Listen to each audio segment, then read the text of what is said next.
5-1. This is very Yes. vintage. Very vintage. I know. Fucking last day at work. Here I go. Right.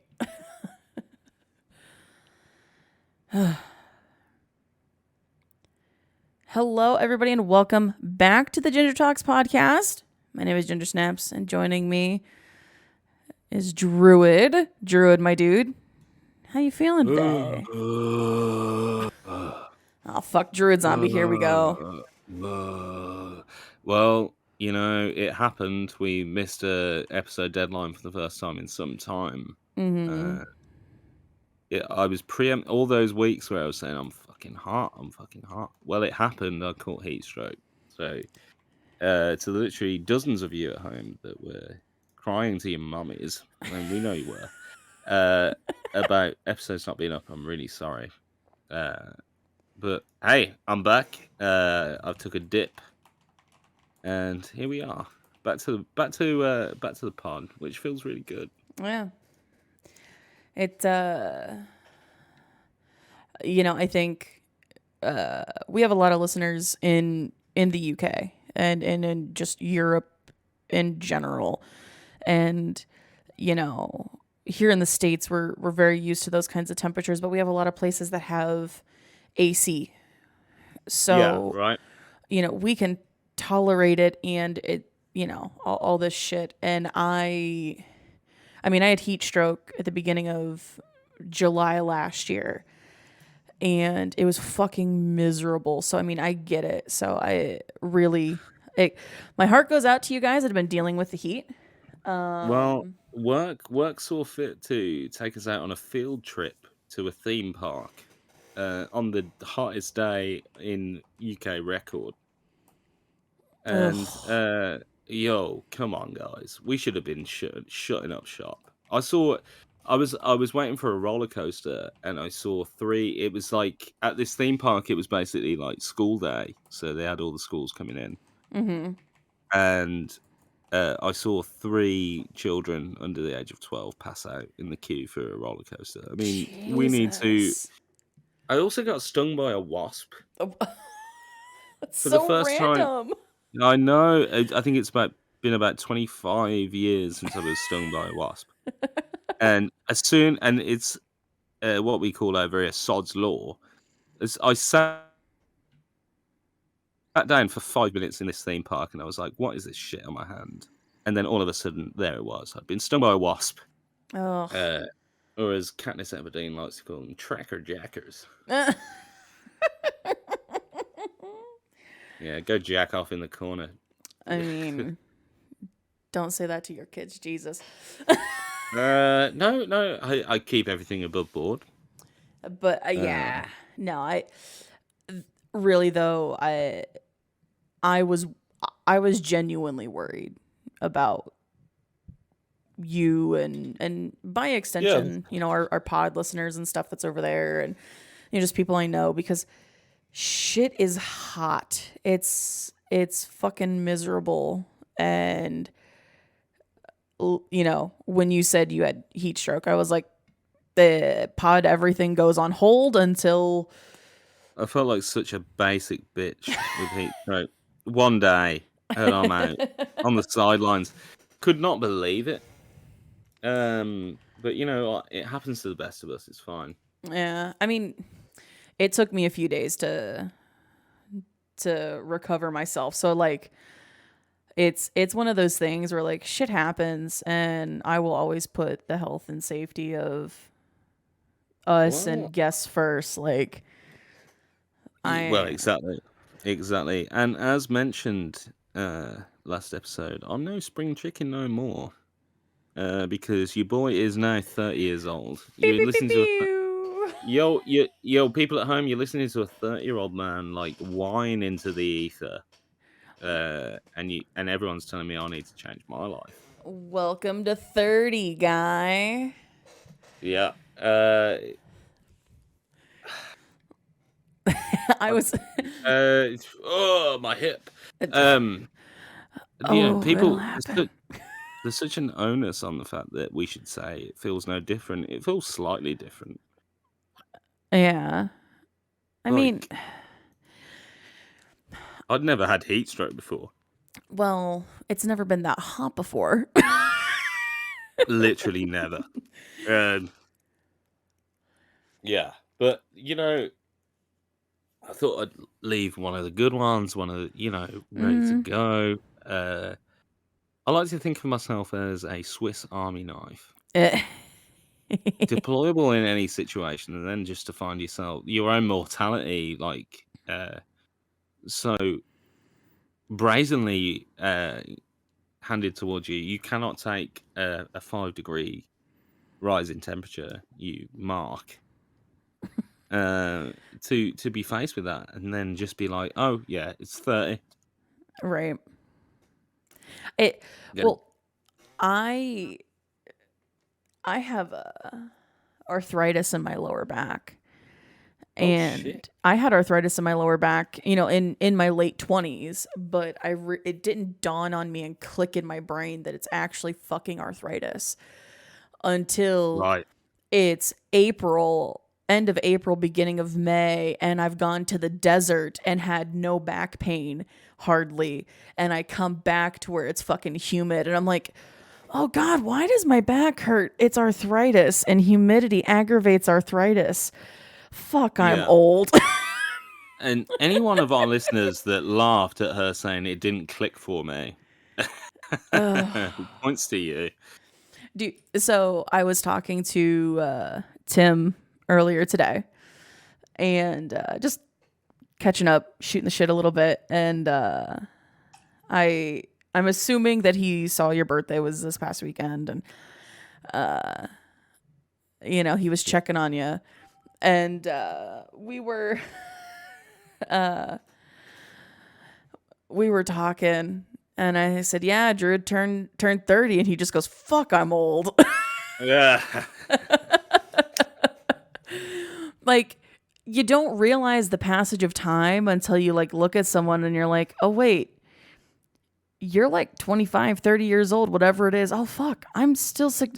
Fuck, I'm older than you. God damn it." Like, I do that shit with my boss all the time because she's like 26. Right. Yeah. And like, she forgets that I'm 30. And it's Yeah. like, no, you're fucking 26 years old. I'm 30. I'm not that old. I'm old to some people, Yeah. but I'm not that old. But fuck, She's like, man. yeah. She's like, so when you're like 30? Oh my god. I can't believe I even hired you. You're like basically dead.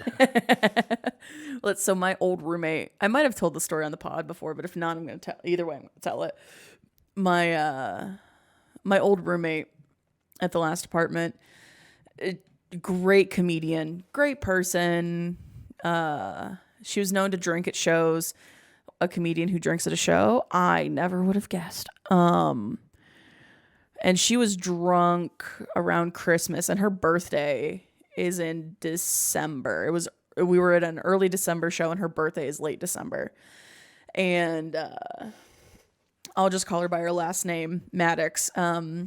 So Maddox leans over to me at the bar, and she looks at me and she goes, "Tell me 30 is gonna be okay. Like, I mean, it's gonna be fine, right?" And I looked at her and I said, "Maddox, honey, I'm not 30 yet." And she goes, "Oh, fuck." Just like, that impression's too real. Tell me I'm still beautiful. Right? And yes. I mean, gravity starts working now, and that's fine. But come on. I mean, like, we're still the same. We're the same hosts we ever were. yeah. We were both in our 20s when this started, and here we are on the evening of our season 2 finale, just jaded old farts. I mean, because sitting here thinking about it, all the crazy shit that's happened since we started doing this podcast almost a year ago. Like, Yeah. I'm Yeah. I changed jobs. I started traveling with work. I'm fucking like, I moved houses. My stream setup has changed. Everything that I've done on stream, shit in my personal life. Like, by the time this comes out, I will be, with the exclusion of student loans, and student loans don't count, I'll be debt free Ugh. when this comes out. That's fucking crazy. Bitch. I know. I know. Come on. Debt free. Fuck off. Listen, man. Look, don't worry. Mommy and daddy aren't fighting, guys. It's fine. Wouldn't it be great if we like burned in like such a way on like on record like that? I would definitely still put that episode out. Oh, abso-fucking-lutely. Yeah, the one, like, we could call it the one with the divorce. Yes. Yeah. Like, I'm not working with you no more. Yeah, well, fucking fine. Get the fuck out of here. Jesus. Yeah, I mean, but also, like, think of the shit that's changed in, like, streaming. Like, the people we interact with now, the guests we've had on, your situations with everything. Like, if so much has fucking changed, dude. Yeah, I will be in September starting my third job since the pod started. Which, by the way, I'm not unreliable in that way. I just love new challenges. Yeah. Or so I tell my therapist. That's fine.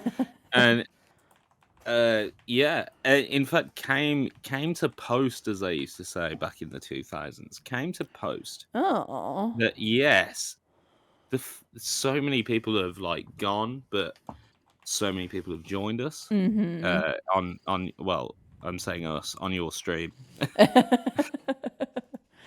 Literally no idea who's listening and who's not to this, and if you are hearing my voice right now, linktr.ee/GingerTalks will give you everything you need to either holler at us, still waiting by the way, or buy merch and do all that stuff. However, it doesn't take away from the fact, yes, so many faces have moved in and out of the podcast periphery, as I've just called it now. I mean, great.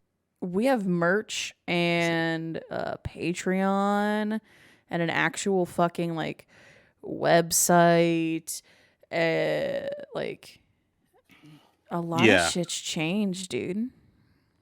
Well, we didn't know how far this would go. No. And here we are.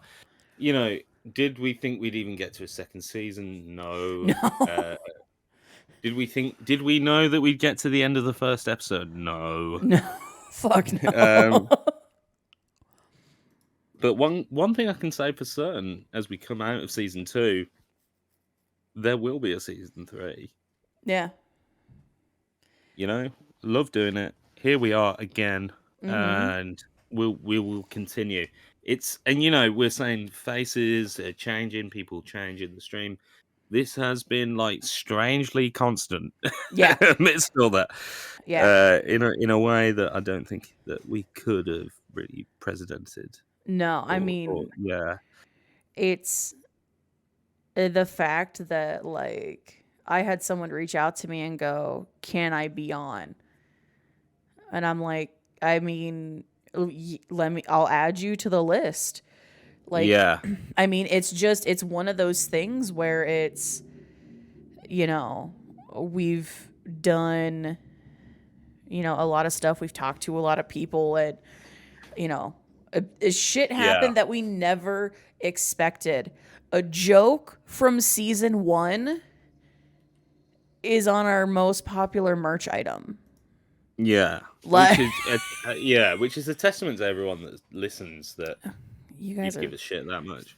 Yeah, you guys are fucking animals, and I appreciate you. And like that people message me and people go, "So hey, here's this joke, here's this joke, here's this joke," and I'm like, "What? You're referencing shit from a month ago." Yeah, and literally sometimes people reference stuff and I have just legitimately forgotten about it, Yeah, which is because to peek behind the wizard's curtain, so to speak. We've got to the point officially for me. I don't know if I'm not speaking for you here, where I used to be able to have a handle on everything that we'd said in every podcast episode, and I'm finally at the point where I cannot keep track of that shit now. absolutely not. I can't. Yeah.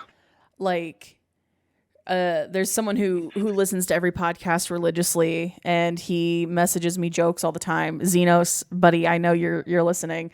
This call out is especially for you. You'll crack a joke and reference something that I just completely forgot even existed in the episode, and like it, you help keep that spirit and that energy about the podcast alive. And like it's shit like that. And people who just listen to it passively, like you guys are a huge part of it too. Sorry, I'm gassy. I'm not choked up. Yeah. But Bad burrito. shut up. But it's it's the people who listen religiously, or the people who are just like, I haven't listened to the new episode yet, but I'm planning on listening to it like tomorrow or the day after or whatever. Like, I mean, I don't, it's the fact that people are unprompted telling me that they're listening to a thing that that we Yeah. have put out. Like, Yeah, thank you. wow, No, I'm sorry. no, it's cool. It's cool. I'm replaceable. I know. It's alright. Fuck. Because no one's telling me anything about this shit, so I don't know. I just hear it secondhand from you. Although, what I will say, melted my little heart when it was my birthday, and so many people reached out, which was great. And it's definitely because of the podcast. Because why else? Yeah, but I mean, the thing is you've made an impact on like my streaming community, and I mean, it's the happy birthdays that were said to you in chat when you weren't there were were numerous. Like Meep, and Lou, I was gaming with them, and I was like, yeah, it's Druid's birthday. He might pop in. He might also just be too celebratory to be here, and that's fine. And Yeah. they were all just like, happy birthday. I was like, guys, he's not here. And they're just like, still happy birthday. Like, wow. Didn't even know that happened, but wow. yeah. Thank you, guys. Thank you, everyone. So, I mean, like, geez. it's fucking wild what happens. Like, what we've been doing and accomplishing, and like just the wild shit that's been going on. Yeah. So many guests. Oh my god, yeah. Jesus Christ. I mean, I guess it's only natural that we're gonna, get a little bit like nostalgic here at the end of season 2. Again, did not know this would happen. Right. Didn't know that we'd have this many people on. It's just like, look, sometimes you got to pinch yourself and say, like, what the fuck? Right. Because if you told me a year and a half ago, and the podcast has been going almost a year, if you told me a year and a half ago that I'd have been doing a podcast at all, I'd have been like, shut the front door. You were like, I mean, it's cool, whatever. And I was like, nah, dude, like we'll fucking do it. And now you're like, I mean, I remember the break between seasons 1 and 2, just randomly getting messages from you. I miss it. I want to do it again. Like I want to. Yeah. And it's like, Yeah. that's a good fucking feeling, man. Yeah. And I can't believe that if you listen back to the first episode now, and God forbid, if I were to listen back to that, the audio quality was just fucking terrible in those early episodes. But if I were to listen back to episode 1 now and just think like, oh, you're going to be doing this for an entire calendar year, kid. I mean, Right. again, just shut the front door. I've been going through and listening for something that's gonna be first given to the patrons of the pod. But I'm working on a little thing, and I've been going back and listening to old episodes and listening to bits of them, and like just everything changing, like, because I remember I religiously listened to the episodes before they were uploaded, like for the first like 3 or 4 episodes I listened to them top to bottom. I listened to the Spotify version versus the just plain file. Like I was really just like, "Buh." And now, I mean, I'm like, bet we've got the file. Cool. Yeah, I'll upload it and schedule it. Yo, who's got time to do that when you've got as many episodes as we have now? Dude, yeah. And yeah, as I said in the last episode, like 20% of podcasts don't get past the first episode. How many get to like 32, which we're at today? Right. I mean, a testament to you guys, and a little bit of for us as well. I'd say that we've managed to have the attention span to keep us going on this. So, because it's funny, our latest addition to the Patreon, which I keep talking about the Patreon, I want to give a special shout out to those fine folks, Star, Tim, Shefta, Scott, Lava, Red, and Toast. Like, you guys have been doing some work, and it's big thank you. Yeah, 100%. But Star, brand new to the Patreon, like within the last couple of weeks, she's been listening to the podcast religiously, and she's been listening in reverse order. Wow, what a way to do it! Right? So I said, what right? I said, shitty way to do it, Star, but thank you. I was like, oh God, okay. And I asked her what episode she was on, and she was getting close to the infamous episode. And so I was streaming over the weekend, and she pops into chat and she drops a message. She goes, "So I got to the episode," and she didn't even have to go any deeper into it. Yeah. And I said, so you're going to cancel your patron and return your merch? And she goes, I had to pause it because I was laughing so hard I was crying. Like, Star, she hand makes like purses and bags and stuff. And she's like, I had to stop sewing. I couldn't see I was laughing so hard. You know, and look, when you're dropping those hearty guffaws for a seamstress like that, then as my old dad used to say, like, you're on the right track, son. Like, it's shit like that makes me wanna keep going. And like the amount of times that like I'm sitting there not like doing anything when I should be doing all the things. And I'm like, oh, I wonder how the pod's doing. Opening up the site and seeing that someone clicked on an episode that day, like that's huge for me. Like that makes me feel some kind of way, and I'm not fucking used to it, man. It's so fucking weird, man. There's it's really rare a day goes by where there's not someone listening, which is just crazy. Yeah. For better or worse for your lives, guys. I don't know. Yeah. It's when Star reaches out when she's listening in reverse order and says it keeps getting better. Right. Like, oh fuck. Oh fuck. Fuck me.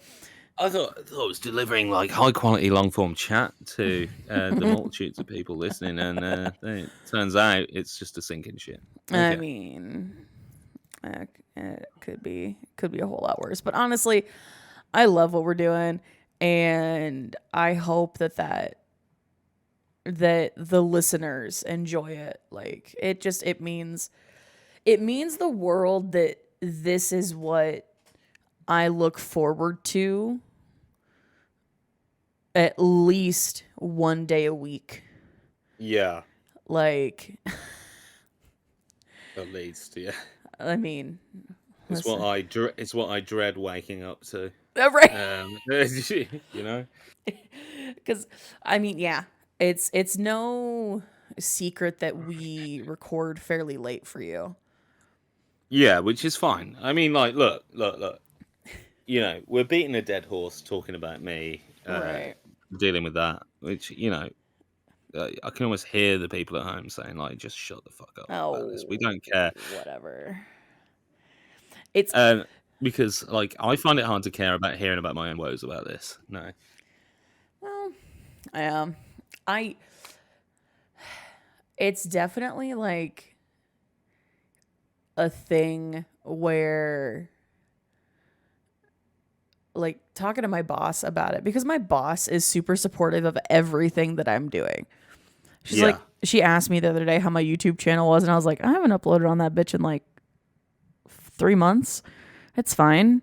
Don't ask questions. It's okay. I'm not stupid fucking busy and losing my mind. It's fine.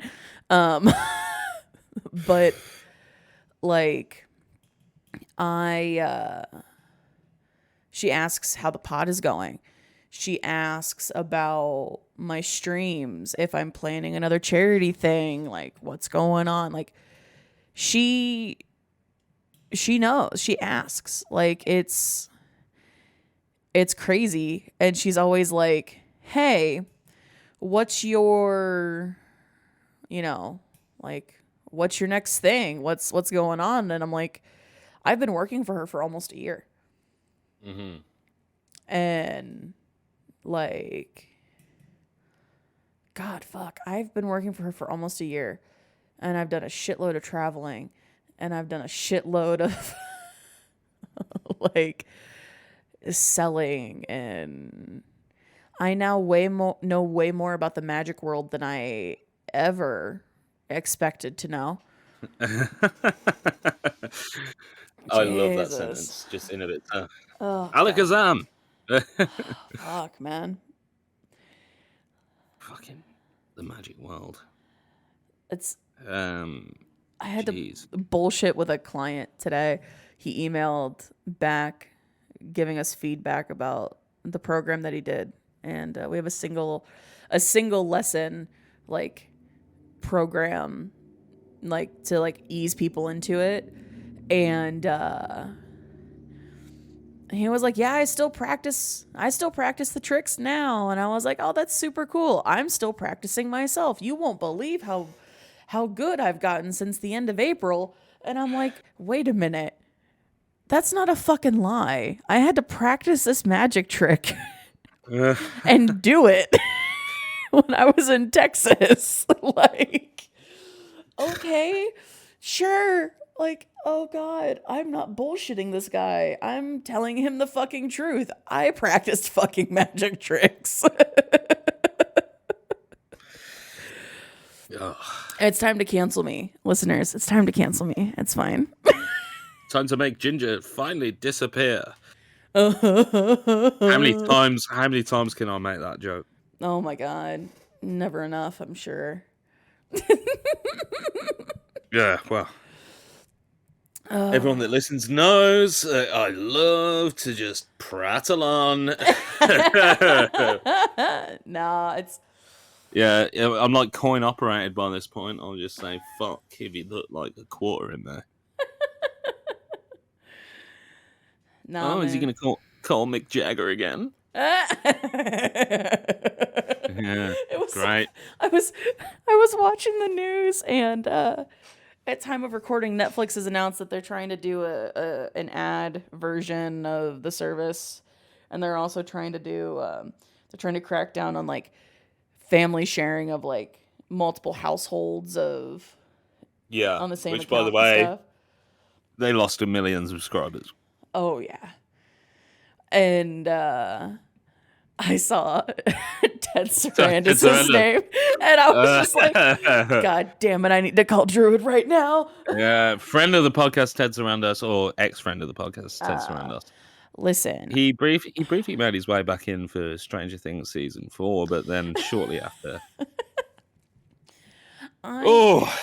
Ted, you're killing me, man. I know, man.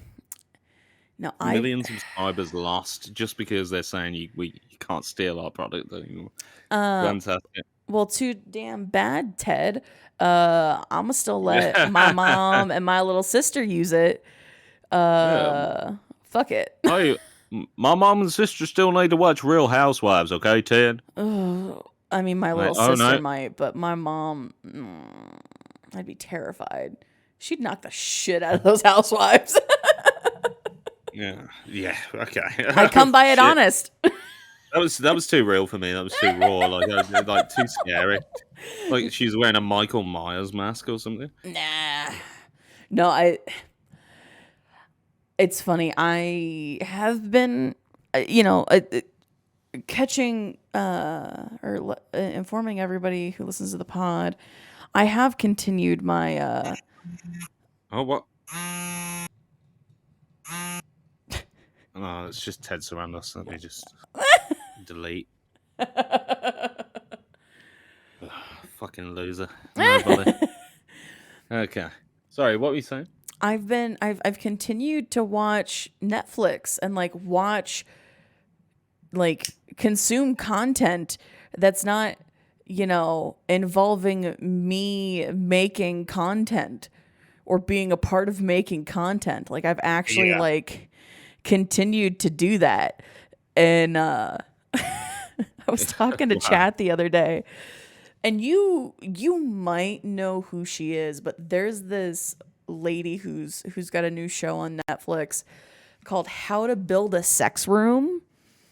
Oh, yeah, well, I've heard about this. I've not seen this. So I watched it, and it was a nice little reprieve from what I had been watching, and so I watched a few episodes every night, and I was like, oh, nifty, cool. I mean, I'm glad to see sexual positivity, woo, representation, woo. And I started talking about it to Chat, and my chat got very interested, and I was like, oh wow, y'all are nasty. Yo, it's time to get laid, guys. Look, and maybe it's not for the best. We've heard dating corner, dating questions, and maybe it's best you just leave it. I don't know. Mm-hmm. For me, a sex room is just going into a room and put my hands on my hips and saying "fuck it." Yeah, it was interesting to watch it because there were those people who were just like, we're gonna transform this space in the basement to our own secret sexual getaway. We have a toddler who will never find it. And then you got those people who are just like, I want to bring romance into my bedroom. I just like to be able to take time to fuck my wife. Yeah. God bless you, whoever you are, my friend. I just want time to fuck my wife. Yeah. And it's like, that's really nice, but how about we build a sex dungeon? This ain't what I asked for, dude. Well, and it was funny because they literally make so many, they stress that half of the rooms that she designs are not, people aren't wanting a dungeony, kinky space. They're wanting just a plain bedroom. She goes, that's fine. I'm not, a sex room doesn't have to be a dungeon. And I'm like, but you want to design dungeons. I can tell by that look in your eye. You want to get freaky deaky. Yeah. I mean, we know. Yeah, Stop imprinting your own interests onto these people. It's like this guy from Connecticut that just wanted a mirrored ceiling. Right. He leaves and he's like fucking got Cradle of Filth playing in the corner. Fuck your wife. Well, so I watched that, and then I watched same vein, similar or different content completely though. Did you hear about the drag queen Trixie Mattel opening up a motel? No. Yeah. So Trixie That. hasn't been quiet about this entire project. When she and her partner decided to fucking buy and renovate this rundown motel in Palm Springs, they, pitched it as a TV show to a couple of places. And I've watched the show, and it was great, and it was fun, it was funny, and they were, very realistic about a lot of things. And but I mean, it's just trash reality home renovation TV shit. But Right. Yeah. I was talking to Toast the other day, and he goes, "Have you been talking to the gays recently? Because you're saying things." And I was like, "I know what it is. Like, I've been watching. Okay. I've been watching Trixie Motel. I don't know how much gayer we can get." Yeah. Hey, have you been talking to the gays recently? All right, geez, Toast. All right, calm down, fella. Fucking hell. But I was looking, and for a celebrity owned like space, some of the rooms are like $750 a night, and you have to commit for a 2-night stay. Okay, fine. But $350 for a freshly renovated, like professionally designed, like it costs them, I think, something like $3 million between buying the property and the renovations. I'm not shocked at the price point. Right. And I was, because I looked at it and I said something in passing to someone, and they were like, $350 for a hotel room? And I was like, do you only stay at like Super 8s? Like, are you a Days Inn queen where the room is $75 all included, no extra fees or anything, and you're lucky to have clean sheets with no holes in them? No, first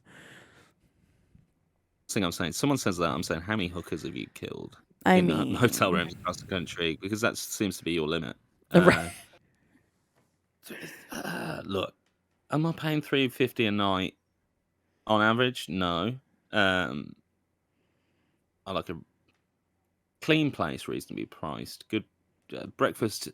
Can go fuck itself. The continental breakfast. I'm like, that's a nice way of saying there are flies around it. Like that's first and foremost an affront to the continents. You've got a fucking flea-ridden croissant, and I can't. $350 is fine. It's fine. Especially, I'm not paying it. Well, because here's the thing: it's in Palm Springs, California, where the fucking like cheap but clean and safe motels and hotels are like $175 a night. So like you're looking at a destination, first of all, that's been highly publicized and that is booked out for the next 2 months already in a very expensive city. Like, they host Coachella in Palm Springs. Right. So, like, yeah. Okay. Right. So if you find a Native American headdress worn by a white person in your bed, don't be shocked. I mean, instead of roaches. But really, I want to be the guy that owns the one hotel with like running water in Death Valley. Oh, that's a good. Yeah. You know what I mean? Yeah. because Mrs. Knowledge's brother stayed in Death Valley not that long ago, and he Oh, said there was like one option to stay, yeah. and they were able to charge like way over the odds. Oh, it's stupid. It's I'm looking at so I'll be going to Dragon Con again this year and seeing Lila, and we're getting ready to book our hotel, and like when you go to big things like that, it's you're either walking a mile or you're paying an exorbitant amount of money to stay there. And it's like, Yeah. fuck, bro. Like, Yeah, jeez. Which is why I've become a bit of an Airbnb guy. I'm not yeah. gonna lie to you, you know. It's when Just look that lockbox. when Toast and I were in Texas, the Airbnb we stayed at was gorgeous. And the host Yo, was super cool. yeah, you get some good locations on Airbnb. Thanks to our new sponsor, Airbnb, by I the way. mean, You let's gotta go. play to stay. Airbnb. When I go see Meep and Ree, we're staying in an Airbnb. Like, When I go and see Meep and Ree, we're gonna stay in an Airbnb. ah, fuck. Are you reading copy right now? What the fuck was that? Dude, I don't know. It's just the way it ended up coming out of my mouth. It's fine. When it's I fine. go and see Meep and Ree, we're gonna stay in an Airbnb, and we're gonna do so, and it'll be for free. And when we're there, we'll play DBD. Listen, I feel attacked and called out. It's fine. It's all right. Well, if I'm not here for that, what else? You know. But yeah, I'm you know, at this point, as someone that can't come into the streams as readily as I used to, it's like I'm just there as a mediator. So like doling out a can of whoop ass week by week on the podcast.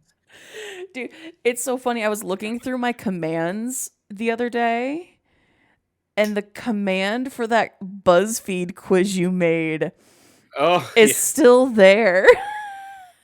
I'm glad to see that's still getting, you know, I'd love to see someone on the street being taken that, you know, and then just finding out that they're like Rolly. I mean, like, what the fuck? Just because they said they make bracelets on one question. Dude, and the quiz is still there. So that's fantastic. Yeah, I mean, like I was gonna have to do a podcast, but that's yeah. Oh my god. But I mean, I was looking through my commands in my chat because like I'm updating and changing some stuff with some bots and doing all these different things, and so I ended up looking through my commands to see which commands I was gonna move over, and I was like quiz, and then I read it and I was like, oh, that's the BuzzFeed quiz that Druid wrote about the community. Oh yes. Yeah, you remember when I used to be such a doer? Now just sit on my ass getting heat stroke like an absolute sap. Welcome to 30, everybody.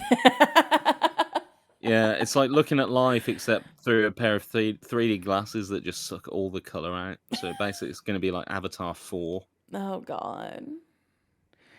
Nah, 30 is not that bad. I frequently forget that I'm 30. And I'm going to out myself right now. I never updated my Twitch profile that says that I'm a 20-something-year-old gamer. And it was so funny. I was doing something and I was lurking in Cal's chat. And I got a message from Fatal. And he says, hey, I need you to come into Cal's chat and tell everybody that you're 50. And I was like, what? Little did he know that I had been reading chat, and the guys were talking about the pod, being on the pod. And Fatal was like, yeah, she was born in 67. That's why she has 67 in her screen name. And Cal was like, I'm not touching this one. And one of the people in chat was just like, no, she's in her 20s. And I'm like, you're both wrong. I'm 30. But I'm not going to tell you. I'm going to make you try to figure it out. And they were all nice and polite and respectful and didn't directly ask my age. And then I said, by the way, gotta go. I'm 30. See ya. And then close the tab. You know, what a sign off for starters. I mean, like, either the coolest or the lamest. It's so dumb, but it's little shit like that that makes me laugh. I'm 30K, bye. I'm 30, bye. It's just, I don't fuck it. Like, whatever, dude. Like, it's my brother saying, oh, fuck, I'm old. Like, it kind of made me laugh because I don't think about the fact that I know he's so many years older than me, but I don't think about the fact that he's older than me. Like, right. That he continues to age just like I do. So it's just, it's fucking weird. I don't know. Well, what was I saying? Like, some people get old quicker than others, and that's just the truth of that, right? Because, like, I look at my dad when he was 30, and I know that I had a child's perspective on that, but I'm so much younger as a 30-year-old than he was. Just by and our generation has not aged like the previous one, partially because we're big man babies. Yeah. You know, your dad used to like paint fences and own property, and now here you are with a Funko Pop model collection, right, and a Back to the Future T-shirt on, and that's just how we've come to like understand our surroundings, and that's fine. You know, there's nothing wrong with that. Yeah, but like also. Some people get old, so if you're on Facebook and you see, you're like me and Ginger and you're 30 and you're officially not able to start a K-pop band, yeah,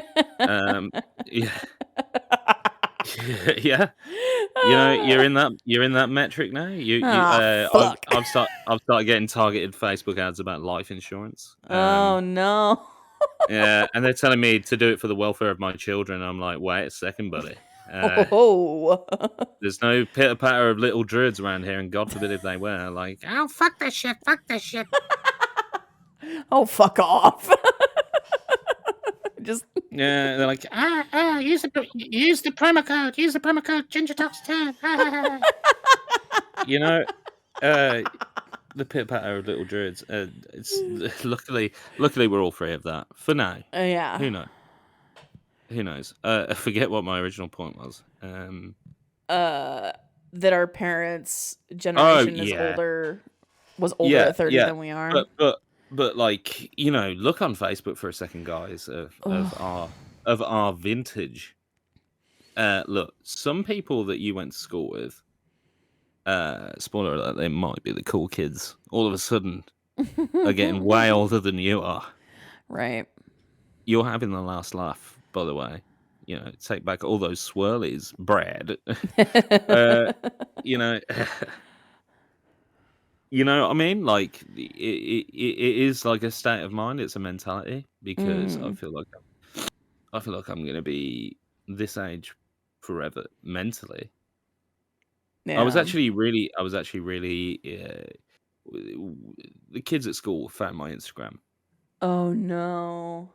Yeah, which is at the moment it's just like kind of cute because we went on a field trip. I'm leaving my job, by the way, guys. Just as a bit of background to this, it was like my final couple of days. We went on a field trip to a theme park where I actually got heat stroke. And at the moment, it's just this one kid sending me like all the selfies he took with me. Oh. So it's kind of adorable at the moment, but like I'm just waiting to get harassed later on down the line. But then again, it won't matter at that point because I'll be, they'll be in my rear view. I don't even have to respond. Right. But super inappropriate to have students on your social media, but they found me Uh, Yeah. and here's a comment that one of them made, because my Instagram goes way back, like over 10 years back, Oh or fuck. roughly there, and they said the nicest. They were like, "You've just not changed in the last 10 years. You look exactly the same." Oh. And it wasn't even to try and like massage my ego, because they're not those kind of kids. Yeah. They relish any opportunity to make you feel small. And to be honest, I think a big part of that is state of mind. The state of mind, uh, it dictates how you carry yourself, how you dress, Right. and what you do with yourself, and that has so much to do with the perception of how you look. Yeah. I mean, So what I'm saying is I'm ageless, and yeah. ageless and wageless. Well, that's, I was thinking about it because I was looking at some of my clothes. I'm currently wearing a shirt that I bought in college, which Mm. was, I left college a decade ago. Yeah, let that sink in, by the way. Like, the shirt that I'm wearing is 10 years old, and it finally got a little hole in the front of it, like, on my stomach. Like, and this is a shirt that I wore, you know, backstage in theater shows, and I wore on kind of like I wore a bunch of these shirts like on a daily basis. And like, I'm wearing socks that I've had for a long time because the time just fucking passed. And I was like, Yeah. oh fuck, I need to buy like some new socks, bro. Like I need Yeah. to like fucking Oh shit. I need to do some of this shit. But like, I have a pair of gym shorts that I sleep in that I've Right. had since middle school. Wow. Like, these are not fit to wear outside of the house, but they Yeah, of are course. gym shorts that I've had since fucking middle school. That's wild. Like, I mean, I don't, because I may or may not have been getting on the dating apps recently. Oh, God bless. So Not this week's dating advice is just Ginger. Talking about well, and I've been focusing on the lady only dating sites. good for you. Just because by the fifth message, every dude is basically asked, you wanna fuck? And I'm like, sorry, bro. I'm busy. Not being with you. Yeah. If you're thirsty, go date a camel. Right. So, like, Oh, okay. I was talking to, I've been talking to a couple ladies, and they're both older than me, but they are gamers. They like to have bonfires. They drink. One of them works in a bar, in the kitchen, and as a bartender. Like, but they both have a lot of the same energy that I do. And they're like, oh yeah, no, I've got an undercut. And I'm like, oh no, I've got an undercut. And they're like, oh Yeah. damn. But like, we talk about having like crazy colored hair and, wearing what makes us comfortable. I've been wearing a pair of heels off and on for weeks. They're heeled boots, and they look best when I wear jeans. So I wear jeans on the less hot days and wear these boots, and god damn, it makes me feel good. Oh, look at this. But like, I mean, it's the thing of like, I wore them to a set that my boss was doing a shoot for, and thankfully I wasn't behind the camera. But I walked in my boots, and she goes, well, what the fuck? Who you trying to impress? And I was like, nobody. This is for me, bitch. Like, who you trying to fucking impress? right. Love Like, that. I'm not trying to impress anybody, man. So like, doing those little things, it's like, man, I is this what like feeling good kind of feels like? Oh my god. It's fucking wild, dude. Love that. So like, yeah, I'm 30, but I'm still like, I'm doing the things that make me feel good and feel special. I'm so excited for my next haircut. Like, people who haven't seen my haircut think my head is typically buzzed up until like you get to kind of like the crown of my head, and that line just kind of like follows up to my forehead. So not like a bowl cut or anything, but like the top is real long, and I usually have it buzzed. But my hair is so long and curly that it wraps around the edge of every beanie that I wear. Okay. I have to sit my beanie forward down like half an inch on my forehead to keep my hair from poking out of it. I've only got one thing to say to that. Uh-oh. Okay. Oh, you're Brad Pitt. That don't impress me. God damn it. It like, Sorry. but I have a high maintenance haircut and I'm not a high maintenance woman. And so I feel like I've made a big mistake, but I love it. Yeah. Okay. Yeah. Awesome. I'm on board. Like, You know I'm on board. I can't wait to when I make it across the pond and we see each other face to face for the first time. Yeah. I can't wait for your reaction, because like when I met Chewy face to face for the first time, he was surprised. Right. Like, So you're thinking I'm gonna be like aghast? I think you're gonna be a little surprised, but I don't think you're gonna be like, "Holy shit!" I think you're just gonna be like, "Oh." You're not gonna believe I've got the same profile as a cartoon duck. That's for sure. Just two cocktail sticks hanging out of a baked potato.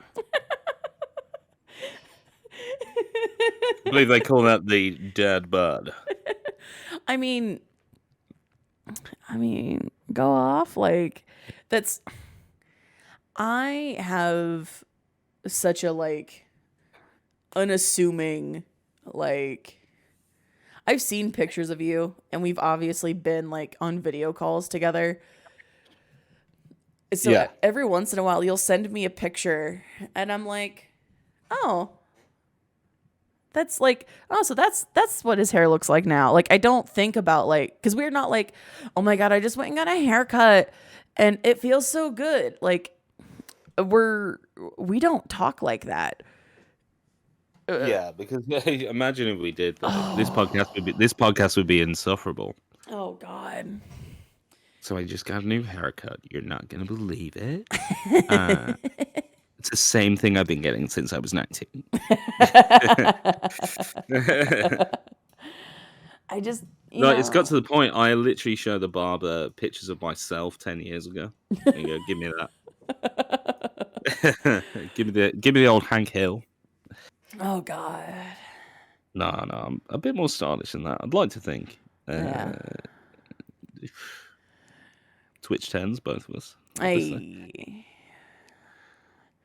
Yeah, it's because I was the same woman that I've been talking to more so than the other one. She sent me. We were talking the other day, and where she works, they close one day a week to do all of their they pre-bake all of the flatbread crusts, and they make it all by hand, and they make all their biscuits by hand and pre-bake a bunch of them. Which, all right, cool, whatever. And she sent me a picture of herself in the kitchen just fucking sweating. It was one of our super hot days. And, all right, calm down, buddy. And I was like, I ended up sending her a picture back, and I was just like, I mean, I don't fucking miss being in a kitchen that's hot as fuck. And she goes, the one thing about it is I don't have to wear makeup. And I was like, now that I think about it, like, in the very early days of streaming, the very early days of me doing stand up and all this stuff, I was like putting on makeup and like doing my hair every time. And like now I'm like, sup nerds? Am I wearing a different shirt than last stream? Find out now. Like, yeah. Nobody knows I stopped wearing makeup doing this podcast episodes ago. thank God. Yeah, I just thought, do I even need to? Oh my god! Do I really have to? Like, oh my god! No, dude. Hey, stop putting that shit on your face.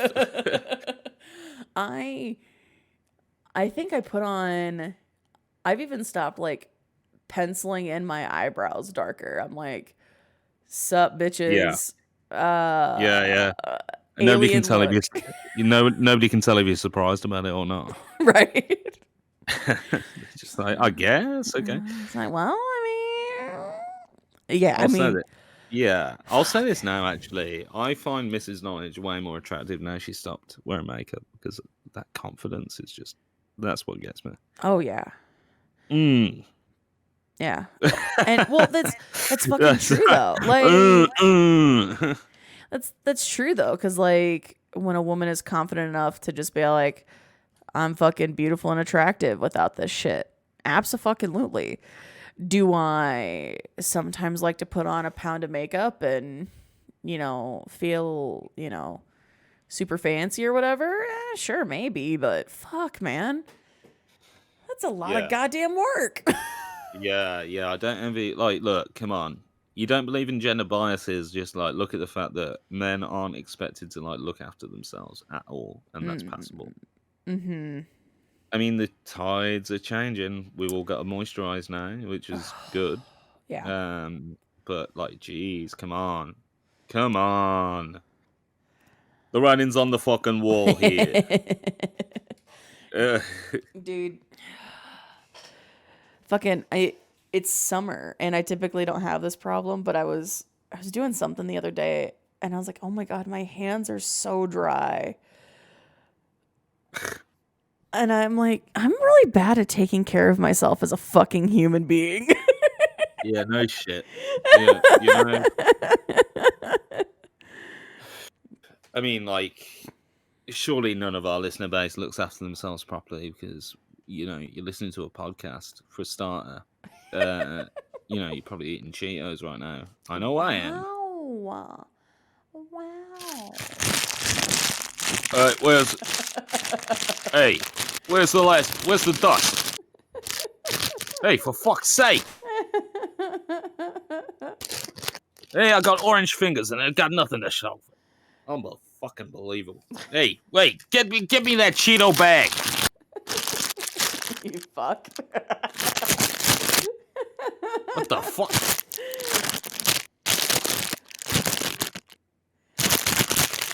Oh.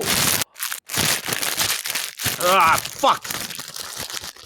Okay. There's no Cheetos in the bag. There's no fucking Cheetos in the bag. How am I meant to finish this fucking podcast without Cheetos in the fucking bag? What did I tell you? What did I tell you, King's Roast Coffee? You fucking assholes. Wait, where's my fucking... There's fucking nothing in there. So... Fuck. Sorry. Hello. Yeah, Druid Knowledge here. Welcome to the GingerTalks podcast. I want to thank our sponsor Cheetos for dropping us this morning. Jesus Christ, what did I just... So, I need to. You've heard of the Mandela effect, right? Yes, of course. Okay, so I heard one the other day, and I know a good friend of mine like loves Mandela effects and like the whole thing, Berenstain Bears and shit like that. Yeah. Well, fun fact, someone has photo proof of tapes, like cassette tape sleeves that were both Berenstain and Berenstain Bears. Right, so I'm glad we're getting to the bottom of that one. Right. But Cheez-Its. Right. Have you heard that one? So I don't even really know what Cheez-Its are. I mean, I can gather they're a corn-based potato chip that they're Resemble Cheetos. so no, they are little square snack crackers Okay. that are supposed to be like cheesy, but they're basically just like slightly flavored saltines with some salt on them, like extra salt. Sounds exactly like me in high school. But so Cheez-Its, a lot of people thought that it was CHEEZ-ITZ, Cheez-Its. Yeah. It's not. It's always been singular. Cheez-It. Oh, my goodness. And that one kind of fucked with me the other day when I saw it. I was like, oh my God. What's the one I always remember is the Monopoly guy apparently has a monocle. I don't remember that. Yeah, because I think we talked about this. Did we talk about this with Lou? Possibly. As we made this disclaimer really clear earlier, we don't fucking know what the hell we've said. He does not have a monocle. No monocle. Yeah, I'd never think of him having a monocle anyway. There's like a couple images where it's like, oh yeah, I think he had a monocle. I don't know. I don't think so though. But yeah, that Mr. Monopoly doesn't have a monocle. And for those of you who don't know where the Mandela effect comes from, it's the thought that Nelson Mandela, like people thought that Nelson Mandela died in prison. Yeah. And he didn't. So the Mandela effect is so many people widely believed that he died in prison in the 80s when he didn't. He died in 2013. So like it's that's what it roots in. And so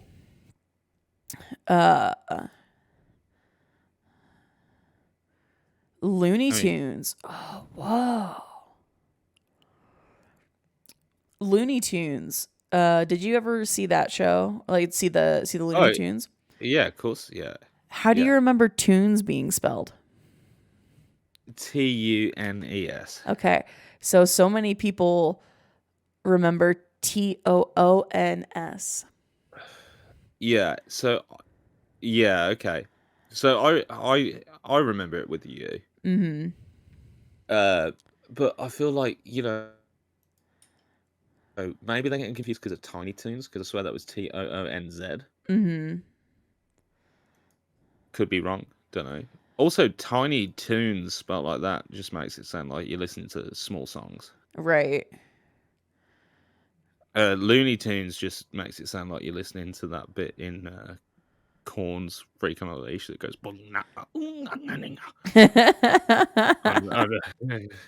on repeat. Because that shit is loony as fuck. Right. Pikachu. Does Pikachu's tail have brown or black on it? Honestly, I feel like I've seen both. It's the little splotch of brown right down by the butt. There was no black end. Okay, jeez, okay. Like, these are fucking wild. Like,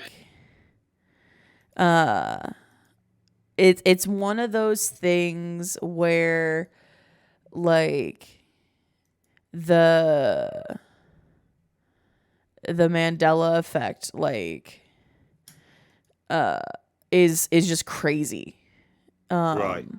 Some of these things just like come out of nowhere, and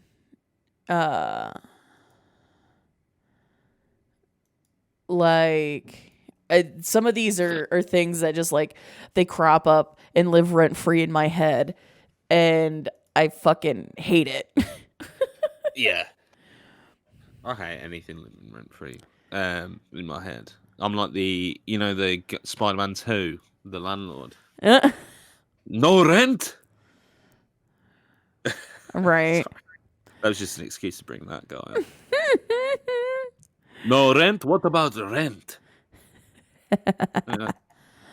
You mean the musical? I've got plenty of that, honey. Oh, God. Yeah, it's fucking wild, man. I love looking at it. Now I'm just like scrolling through some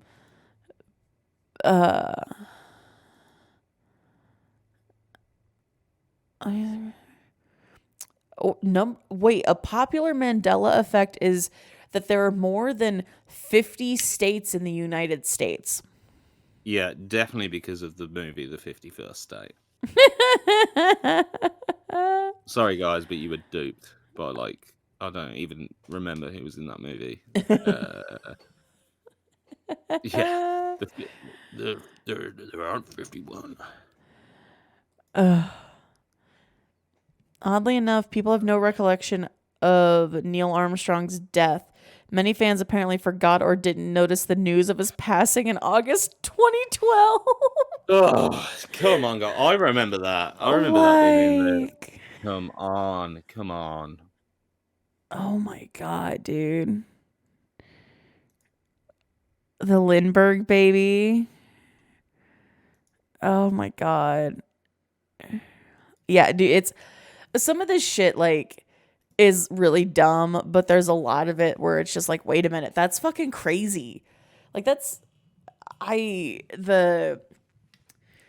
there's a misquote from like Forrest Gump. You can hear it in your head. Life is like a box of chocolates. The actual quote, life was like a box of chocolates. What, like he's returning from the grave? Yeah. Zombie Gump. I mean... Life is like a box. Life was like a box of chocolate. They all taste like brains. God, if that's what brains tasted like, I know some people who'd be zombies in a heartbeat. Fuck. Yeah, that was Zom Hanks, everyone. Zom Hanks. I do, yeah. I mean, conspiracy theories and fucking Mandela effects and shit like that have been popping up more and more in my world since recording with Toast. Right. Because, a fucking so there's yeah. So here's a popular one. When is he ADD toaster or ADHD toaster? ADHD toaster. He rebranded. So I remember a time where I thought it was Nelson Mandela toaster. Oh God. No. Yeah, sorry. It's but I mean, I have fucking there's a podcast that I listen to outside of this, and the episode that they put up on Monday was about conspiracy theories. Right. Okay. I think I can see where this might be going. And so I'm like listening to them talking about like conspiracy theories and stuff. And one of the guys just firmly doesn't believe in that, like, that, all of your smart devices are listening to you and then tailoring advertisements to you and shit like that. And I'm like, oh no, absolutely. Because my phone sits next to me while we record and we talk about one thing while recording the podcast, and I'm getting ads on it on Facebook. Yeah. For a week. Yeah. I'm just getting Matt LeBlanc on Tinder. How you doing? Like, not again. Well, that's a Mandela effect. Like my Microsoft paperclip was just fucking Matt LeBlanc tapping my screen. How you doing? You want some help with that? Oh my God. How you doing? Oh, fuck off. Dude, I'm sitting here thinking about, like, what am I gonna do with the time that we're not recording? Like, we're taking a couple weeks break. Like, holy shit, dude. Because we've been going. I mean, we've released an episode almost every week for the past 20 weeks. Yeah. Which is just wild. Like, that's multiple months. Like, Yeah, how do you fill that void, right? ugh. Editing Patreon episodes. I mean, I did not say that. You did. Are we really taking a break? That's the question. I mean, I'm involved, so no. Yeah, right.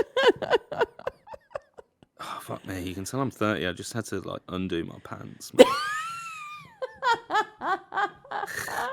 What a fucking jit.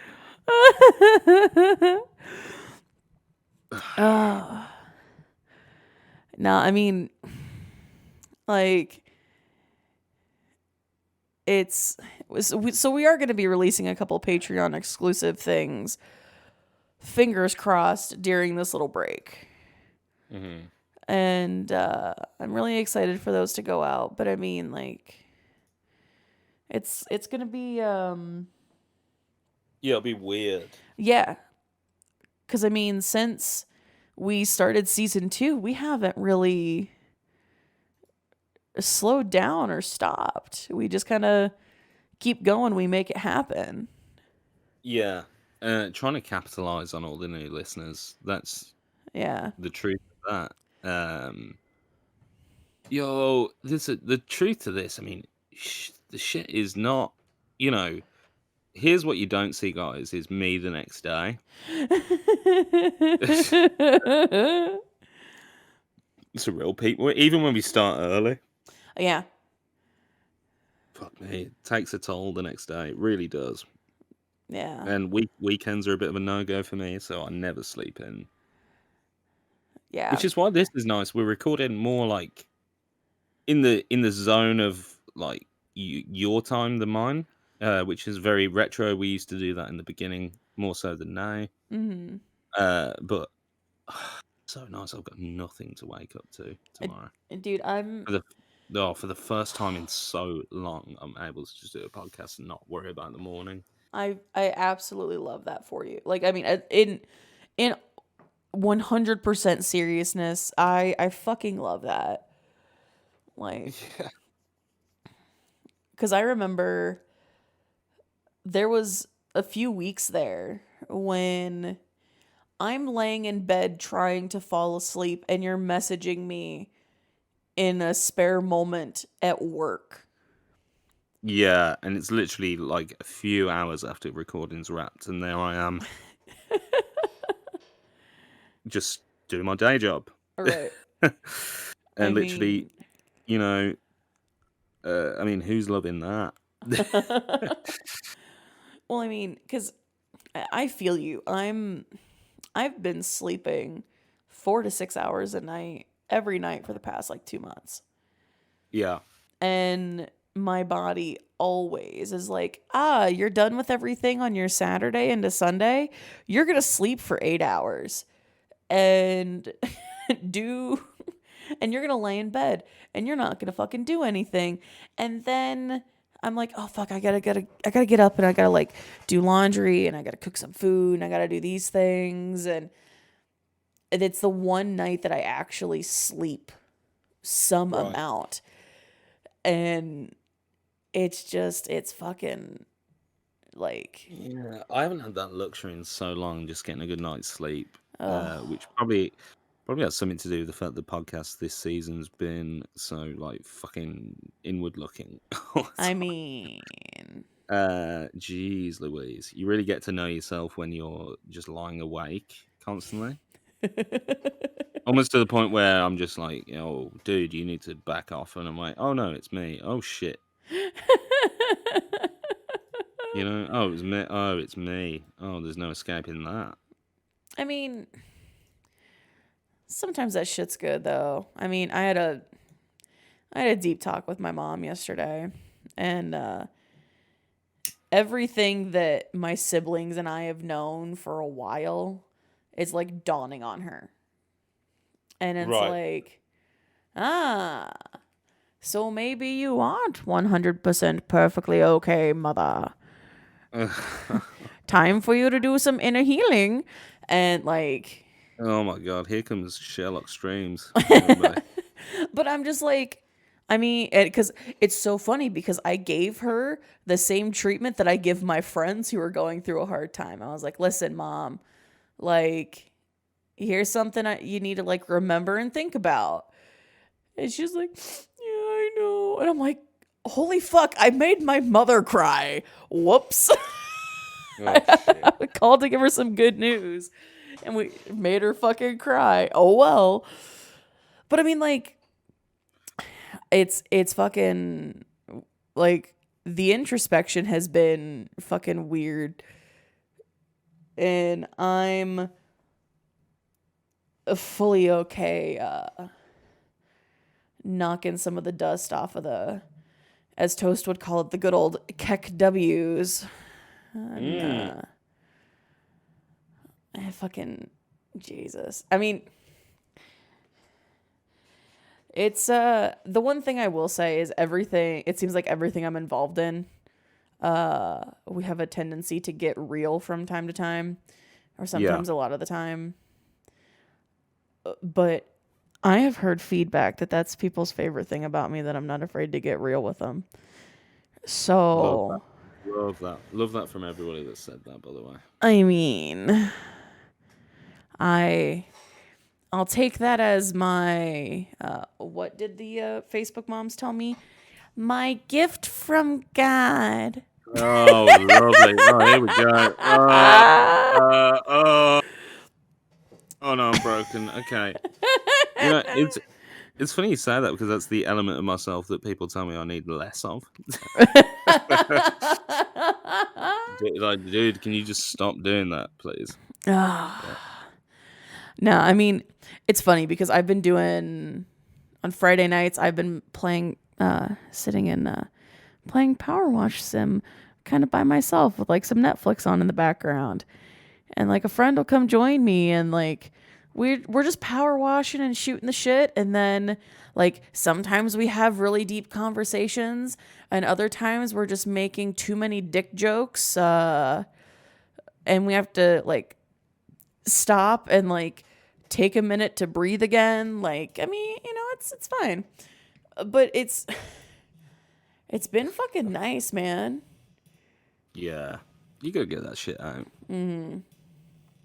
Because it ain't doing you no good inside. Like, Nah. You gotta work on that shit. Get it out of you. Don't let it live rent free in your head. Anybody who's had a serious conversation with me knows that that's one of my favorite phrases. Don't let that live rent free in your head. If I gotta pay rent, you have to too, bitch. Let's go. hey, chowderhead. How could you do that? Talking about feelings and shit. That's not what we do in the mob. Fuck, man. I've been watching The Sopranos again. Oh shit! Now it all makes sense. But no, man. Like, I feel really good, kind of, with the wrap of season 2. Like, Yeah, we're in a good place. yeah. So it's for sure been, you know, a fucking wild ride. I mean, Toast has been on the podcast 4 times now. Yeah, and you know, we've got our fingers crossed for time number 5. Oh yeah. I mean, Dr. Agon's been on. We've done, you know, more group recordings, which those group recordings are always a chaotic time, but they're a blast. Yeah.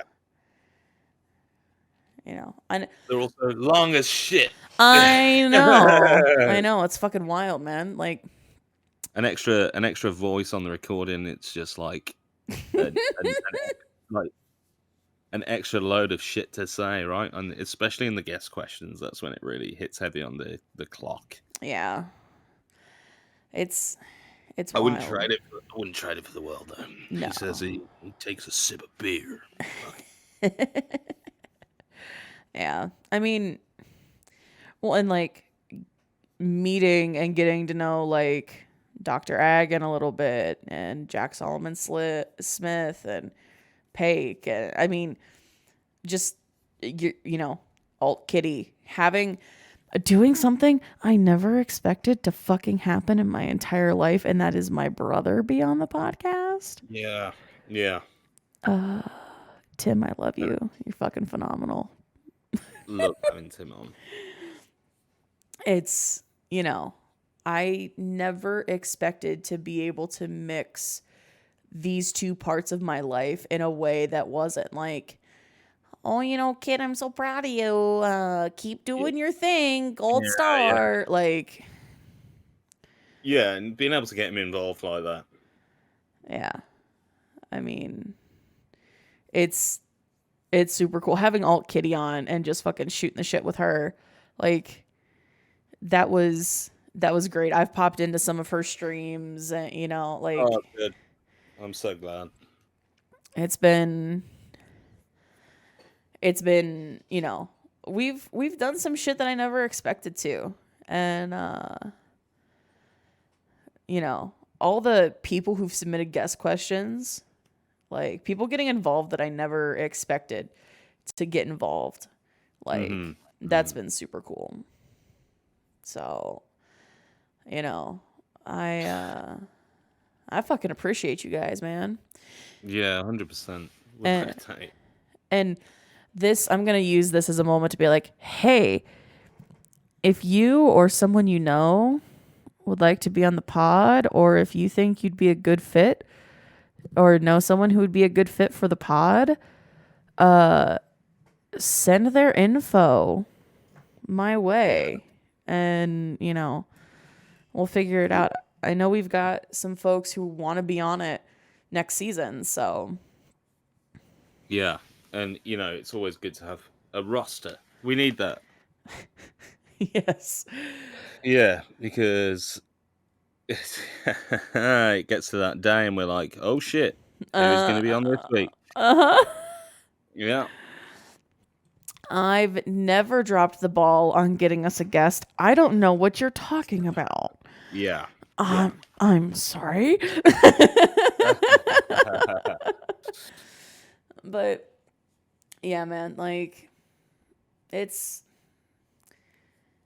been fucking cool. And you know, the shit that we get to do and the people we get to talk to, I fucking love it.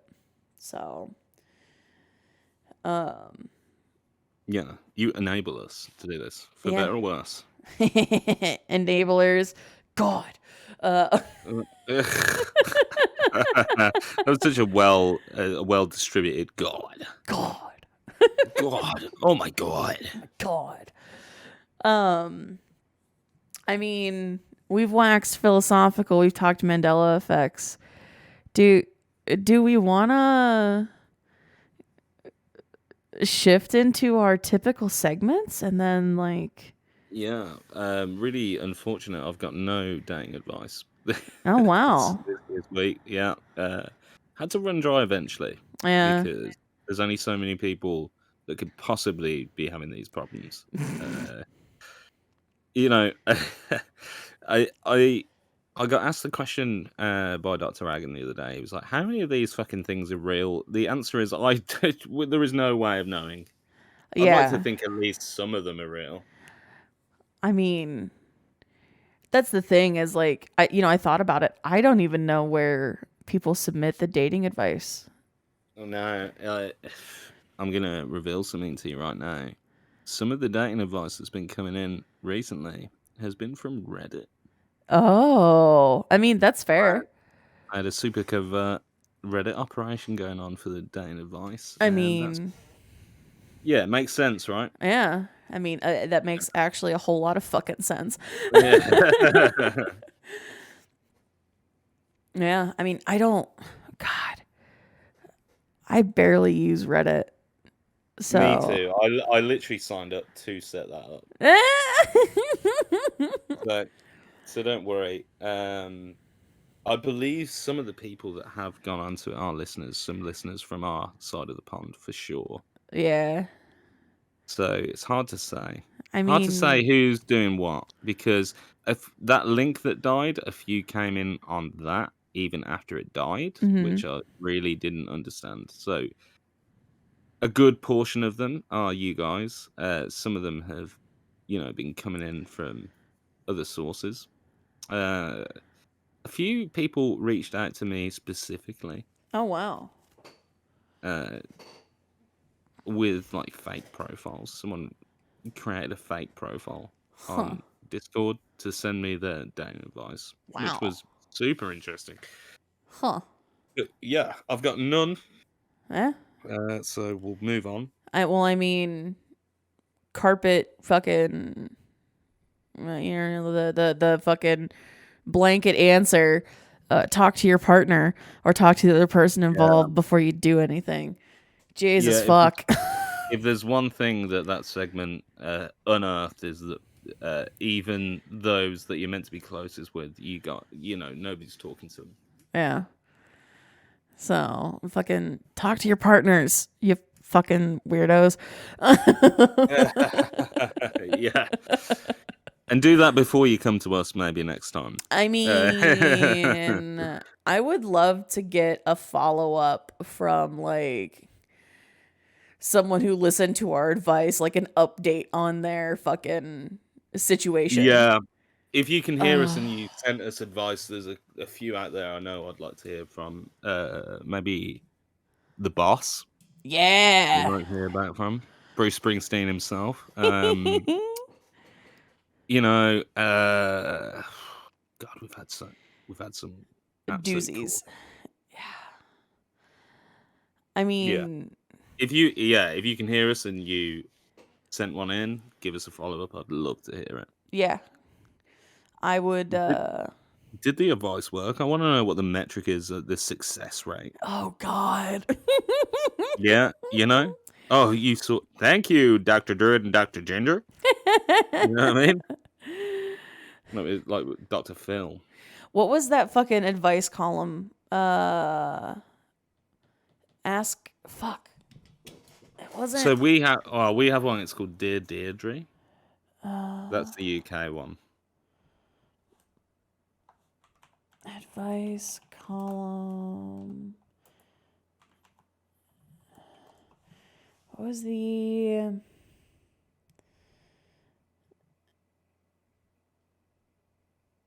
oh god, I don't remember what it was.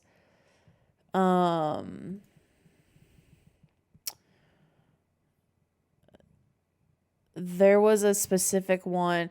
Dear Abby, that's what it was. Fucking Right, give us your right. Dear Abby fucking follow-ups, man. Yeah, for sure. We need that shit. Oh god. That's the open call for season 3 right there. Yes, and Give us your follow-ups. I will I mean, if Reddit is the best place to get those, hell, I might even create a Reddit account that is not my personal one just for that. I won't Yeah. use We'll it as do my that. karma farm. Fan-fucking-tastic. Oh god. I tried to post to a subreddit one time and they're like, "Oh, you've reached the character limit. You need to cut your post by a third." And I'm like, "Go fuck yourself." No. I just won't post. I'll just fucking maybe scroll a little bit of Reddit. Yeah. Yeah. Fuck, man. But yeah. Well, I guess we did have a couple questions get dropped to us. Excellent. And I'm gonna drop the kids at the pool while I've got a chance then. Okay, yeah, go ahead. Yeah. Get another beer as well. I think I might need it. Hey. I'm gonna keep that in. Alright. I'm actually gonna go get a beer myself. I'll be right back. Oh, I love this.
Okay. Welcome back.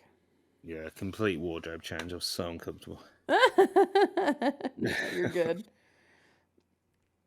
So we have a surprising amount of questions. I did not expect the number when I opened the guest questions tab. Yeah, there was one when I last looked, so... Yeah. So thank you, everybody. Like, Yeah, honest to God. Jesus.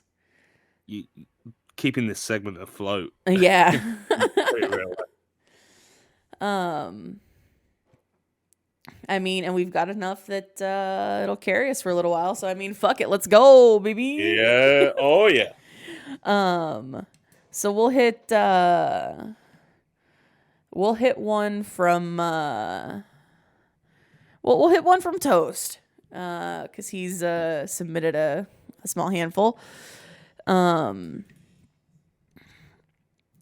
What is your favorite part of this past season? Well, it's quite easy for me. For me, it was getting Roy Malloy. Yeah. You know, listeners to the podcast will know I've cited Alex Cameron as my favorite recent musical artist. To have a piece of that on the pod, that was just unbelievable. That was super cool. And Roy is just a fucking chill dude anyway. Like, yeah. And I played it super cool on that episode. Like, a much bigger deal than maybe it seemed on the recording. Yeah. So yeah, super easy for me. That's definitely it. That was like, couldn't believe we were. You know, I'm trying to think what the equivalent would be for people listening. That's a, but that was huge. That's like it's having one of your favorite musicians that you listen to on the reg just be like, yeah, no, I'll sit and talk with you for 3 hours.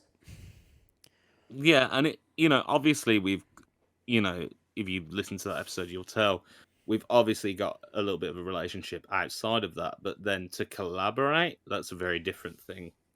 Right.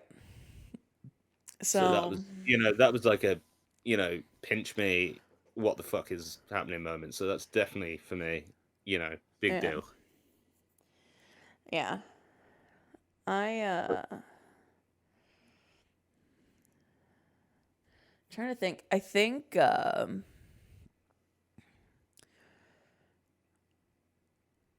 think probably my favorite part, and it sounds really vain, but my favorite part was literally the messages back and forth, realizing that the podcast had hit over 1,000 downloads. Yeah, that was insane, and we're way over that now, so that's crazy as well. But for me, it was, I get to share this with my friends who a lot of them have been guests on the podcast. Yeah. And these are folks that, we all support each other and we want to see each other successful. And so sharing this thing with my friends, and then like, I think my other favorite parts have been when our families have been involved. Yeah, it's just always been good fun. Yeah, I mean, like, it's one of those things where, I never expected my brother. I never expected your dad. Like, it's those are some of my favorite moments because these are people who know us very well. Yeah. And these are sections of our lives that we've kept away from them, and now they've been involved at least a little bit. Yeah, and it helps them understand a little bit like what we're doing with this. Like, what are you spending all your time on? Right. Well, it's this. Sorry to disappoint you guys, it's this. Yeah. So I mean that's a huge, like, that's one of my favorite parts is just that, getting to share this cool thing. under that token, it's like having so many people I know on this season's been really cool. And that's nothing against any guests that come from the Twitch community, because I see everyone that comes on this show, I leave thinking that we have like a bit of a kinship, a bit of a friendship after. But just being able to, share a side of my life with it has been super cool. Yeah. And there are people that I don't think... There were people who guessed that I was nervous about just their different personalities. Right. And it was, it's the constant fear of, is this person going to have a good time? Yeah. And that's the main thing for me. If you're on the podcast and you leave having a good time, then mission accomplished as far as I'm concerned. Yeah. So, I mean, I think those have been some of my favorite parts, is just seeing people kind of come together in a way that I never would have expected. Like, if Lava and my brother knew how close they actually kind of lived to each other, like they live within a few hours driving distance of each other. And if I were to say, hey, Lava, my brother's band has a show and it's sort of close to you, Lava, like, I know that Lava would either he would go and support, or he would say, hey, my friend has this, her brother's got a really cool band. They're playing this show. Do you know anybody who would want to go? Like, I know that is being built. And these people may never speak to each other, but they also know so much about each other that if they did, they would probably get along great. Yeah, I love that. Like, that's just so fucking cool to me. And when we started this, it's all about community, and the fact that the podcast itself would have a community is just fantastic. Yeah. So yeah, I think those have been my favorite things, especially this past season. Yeah, we really kind of doubled down on that shit. But anyway, yeah. Speaking on favorite things and parts of the season, Tim asks, what's the most surprising revelation to come to light on the pod this season? The birds aren't real.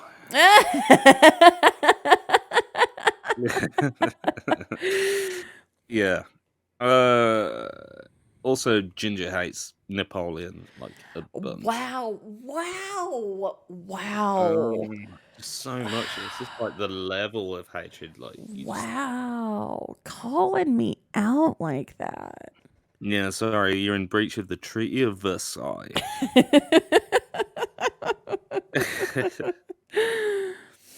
I'm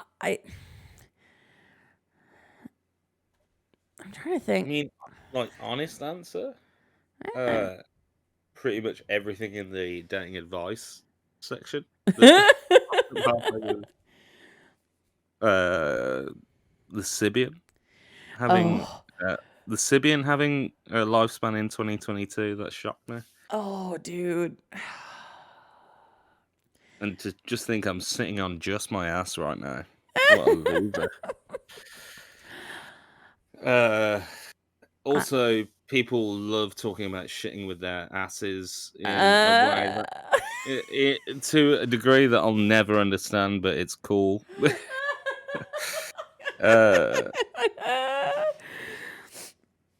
Yeah, that's my that's my answer.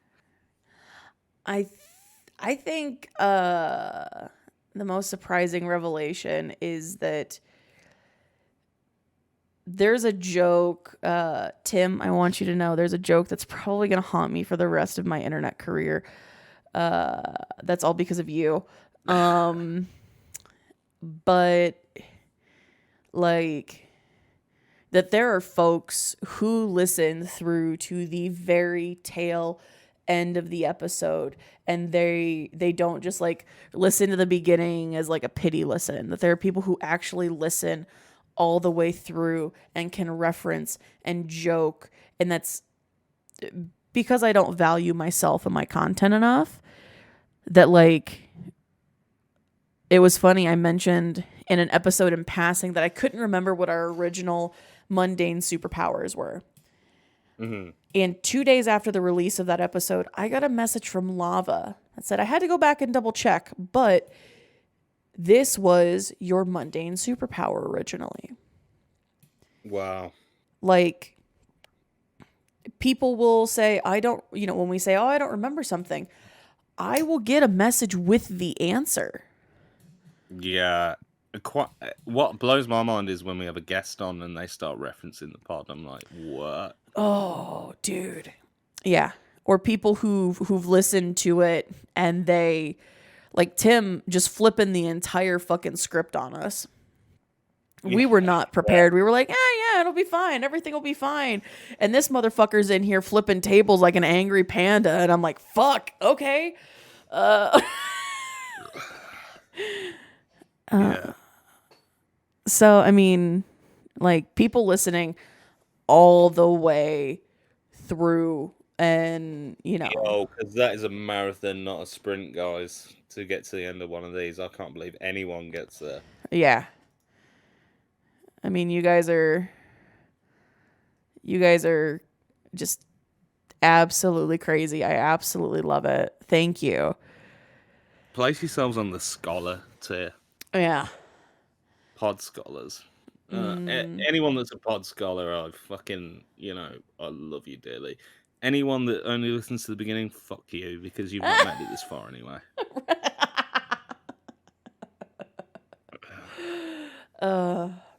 Damn. Here's a question that comes from another patron. Red asks, if books were food, what book would you eat? Oh gosh. So it depends on the occasion, surely. So if I'm ordering DoorDash, I'm getting the Da Vinci Code. Oh. Just I don't like the book, but it's just fucking quick and easy. It's like a McDonald's. Then if I'm feeling fruity and I want to treat Mrs. Knowledge to a nice meal, then I'm going for Merleau-Ponty's The Phenomenology of Perception. The answer nobody wanted.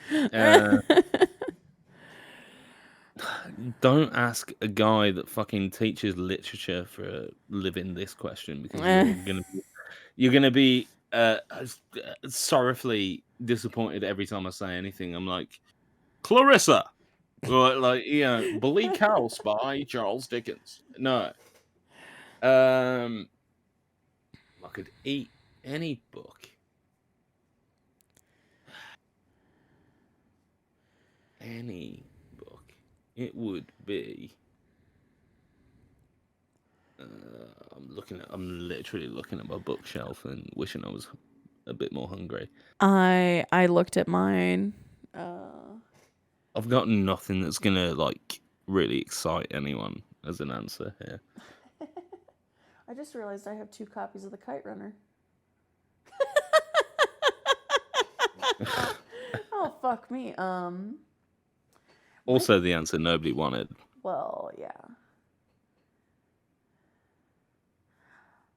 I mean, what was that movie that was in the trunk of your car? That's really going back, by the way. I can't believe I even remembered that. Yeah, that was Batman and Robin. Yes. I'll eat the novelization of that. I still see you. Dude, it's cold. I had the thought of I would probably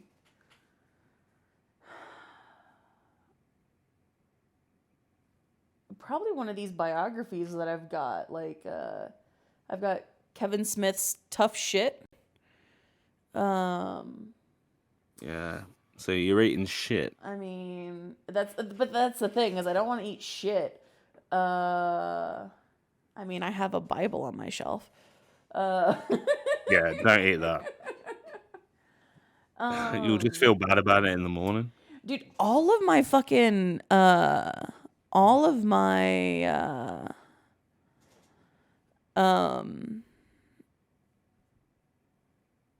all of my books are really just like dark and depressing, or like really like The literary teen. equivalent of it. Yeah, the literary equivalent of a thin slice of melon. Dude, it is. It is. Mm-hmm. It's that's because I have like all these young teen romance novels. I have playbills. I have supernatural books. I have manga. I have Vonnegut. Like nothing that's just like Nothing delicious. yeah. I do have a first edition copy of Under Milk Wood by Dylan Thomas, which is a play, and that was gifted to me for a birthday many years ago. Oh. The book that got me into reading. So there you go. Maybe I'd eat that. Yeah. I actually cried whilst spotting dolphins. I think I actually told because I cried while spotting dolphins because it turned out the house that book was written in was in view, and I cried and nobody could really decipher why. There was somebody crying on the boat. I think they thought I was seasick. Mm-hmm. It's the opening of that book is so beautifully written. Gets me going, man. Okay. Delicious. Right, let me just get Under Milkwood by Dylan Thomas. Wait, one sec. Oh God, here we go. Wait, what's this? Oh, what's that opening verse? To begin at the beginning. No, I'm not gonna just. I know the opening passage of that book off by heart.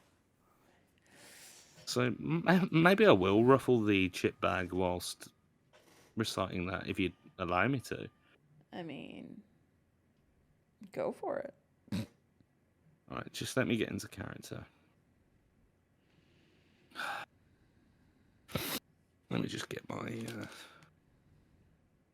chip bag ready. Okay, here we go. So I know this, if you can believe it. Okay, here we go.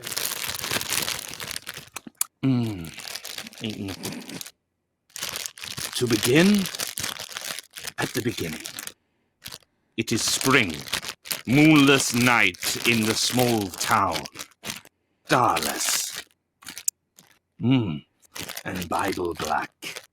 The cobbled streets silent, and the hunched quarters and rabbit's wood, limping invisible down to the slow black, crow black, fishing boat bobbing sea. The houses are blind as moles, though moles see fine tonight in the snouting velvet dingle. Or blind as Captain Cat, there in the muffled middle by the pump and the town clock, the shops in mourning, the welfare hall in widow's weeds, and all the people of the lulled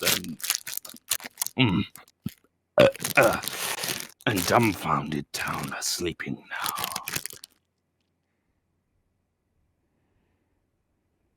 Okay. I'm done. It's okay. The the chip bag really kind of took me out of it. No, giving you shit. That's what they said in the reviews. Oh, fuck. Oh, fucking New York Times. God damn it, New York Times, go fuck yourself.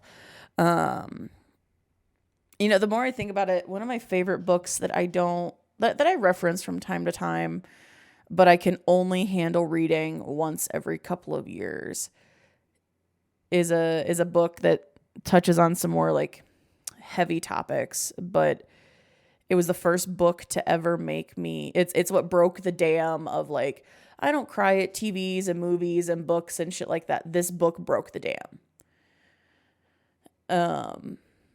And so if you are someone who's dealing with like grief in a significant way, or you're having a time with like just dealing with struggles and shit, there's a book called Life's That Way, and it's a collection of emails that an actor that I enjoy wrote about his wife and her cancer diagnosis within a few months of finding out that their daughter was autistic. Wow. And it's him writing update emails almost daily up through the passing of his wife. Wow. And it ends with Life's That Way. And it's about, you know, moving forward and proceeding on and, you know, giving, you know, making sure you feel your emotions, but continuing to move forward. And I was given an autographed copy, a personalized autographed copy by someone very special to me. And that book broke the dam. And it's funny because I finished the book on the author's birthday. And I posted on his Facebook, because this is back probably 7-8 years ago. And I posted on his Facebook and I was just like, you know, happy birthday. This is something that's, you know, I finished this book today and it made me cry. It moved me so much. Thank you. It was beautiful. It was a gift from, you know, my best friend in the world. And he replied back saying that that was the best gift he got for his birthday. Oh, it's so beautiful. And so like that book holds a very special place in my heart. So yeah, that's only one book has ever made me do anything like that. And I'm about to make this super deep. So if you don't want me to do that, no, go for it, man.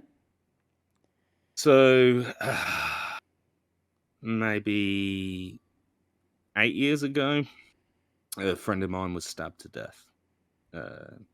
He was stabbed in the heart, stabbed fatally several times. And yeah, he's no longer with us. His name's Morgan. And a book came out this year about his death. You can buy it on, you know, wherever you get your books from. It's called About a Son, A Murder and a Father's Search for Truth by David Whitehouse. And it's all about my friend who was murdered from the perspective of his father.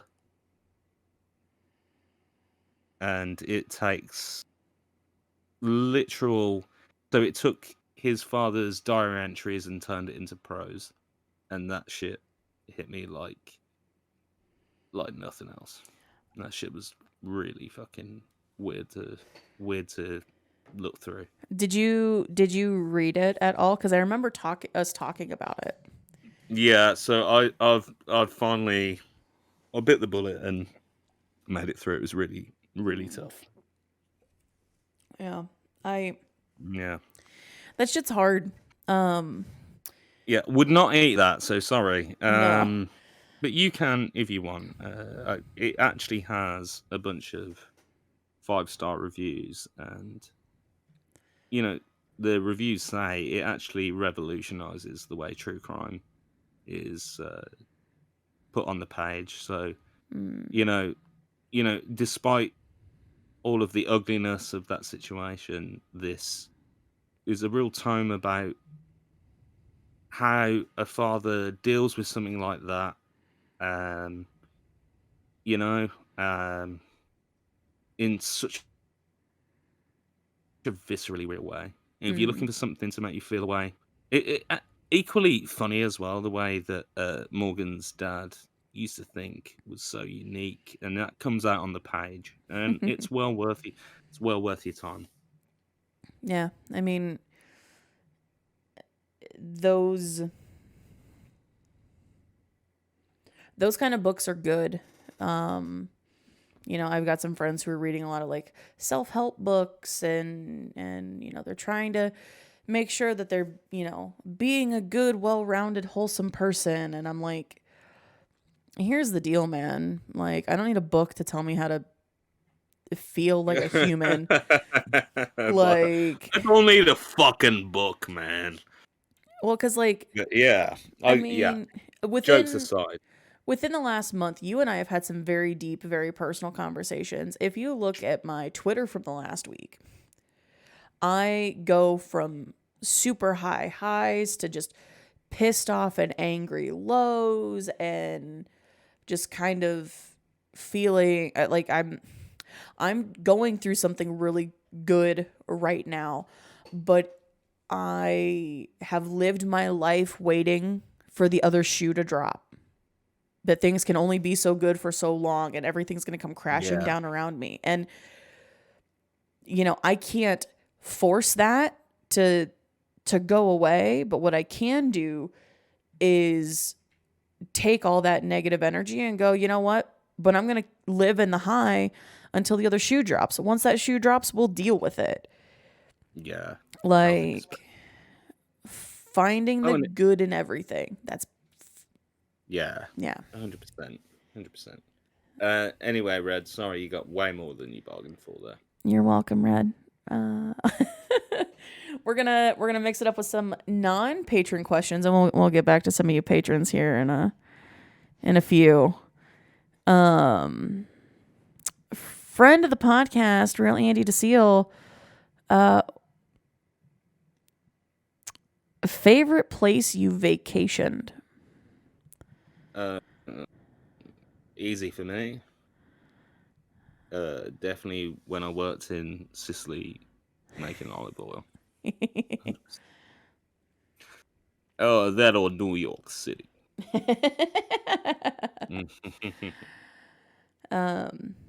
I'd say it's actually the place that my little sisters visited this week, Niagara Falls.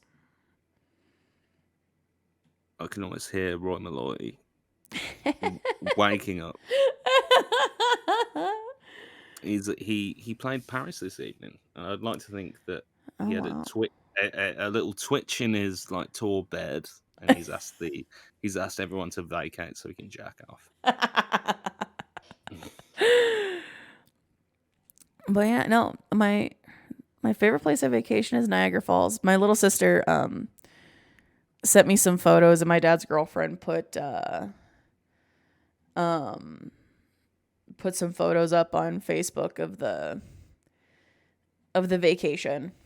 And I went to the falls when I was her age and a little bit older. I've been a couple times, and there's a photo of my little sister, and she's side-eyeing, and she's got this angry like look on her face, and my dad is standing like sort of next to her, and he looks like that blueberry bitch from Willy Wonka.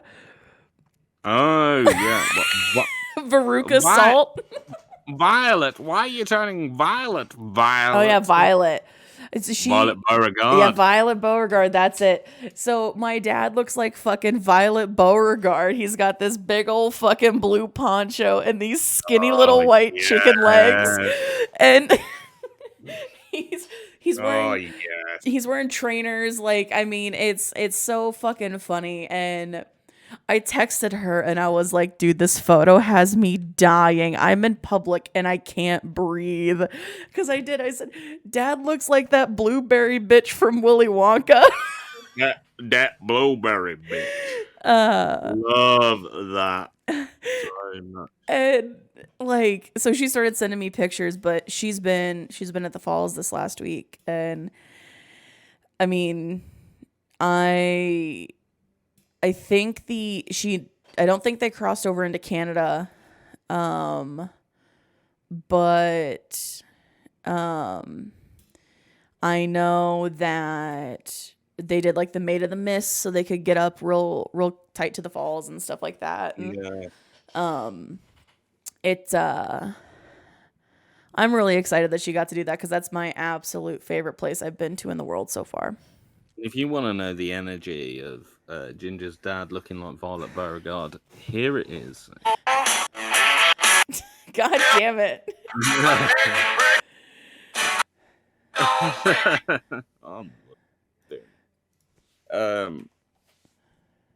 Yeah, good question. Yeah, I love that. So we'll grab another one. Let's grab one from Xenos. What was the first game you played that got you into gaming? And would you want to do a replay of it today?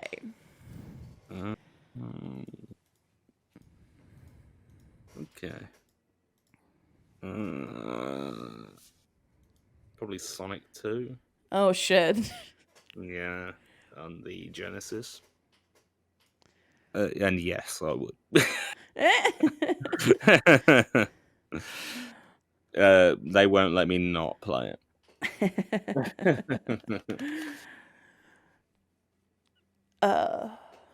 I think I mean, like, I played like Diddy Kong, or like Diddy Kong, and like something Desert Storm on the Sega Genesis like a million years ago. But the first game that I really like played, I think it was probably when I was playing Tony Hawk with my brother.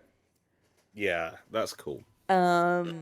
Because Tim was always infinitely better at Tony Hawk than I was. And I would try to do so much, but then he had to get all like the secret tapes and do all the cool shit. But it was playing Tony Hawk. Nah, older brother shit, basically. Right. Either that or I played Kingdom Hearts and Final Fantasy 10 and 10-2. I played all three of those games around the same time. Wow, so you were a bit later to the game, pardon the pun, than because I had the old like cartridge systems, and that's where I started. Only child, by the way, if you can tell. We had those, but I stole them and then I never gave them back, as was called out so rudely. Oh wow! Not that she's harboring any grudges. No, not at all. No, I mean, I played games, but I didn't play games as much as like they weren't like the things that really got me into gaming. It was the Tony Hawk Pro Skater 2 days and the Kingdom Hearts 10 and 10-2 and Kingdom Hearts, and those weren't even new when I got them. Yeah, so very much the kind of PS1 to PS2 shit, but then leaning hard into like kind of mid lifespan PS2. It was probably middle school for me. I wanted to be into gaming. I loved the thought of being into gaming. But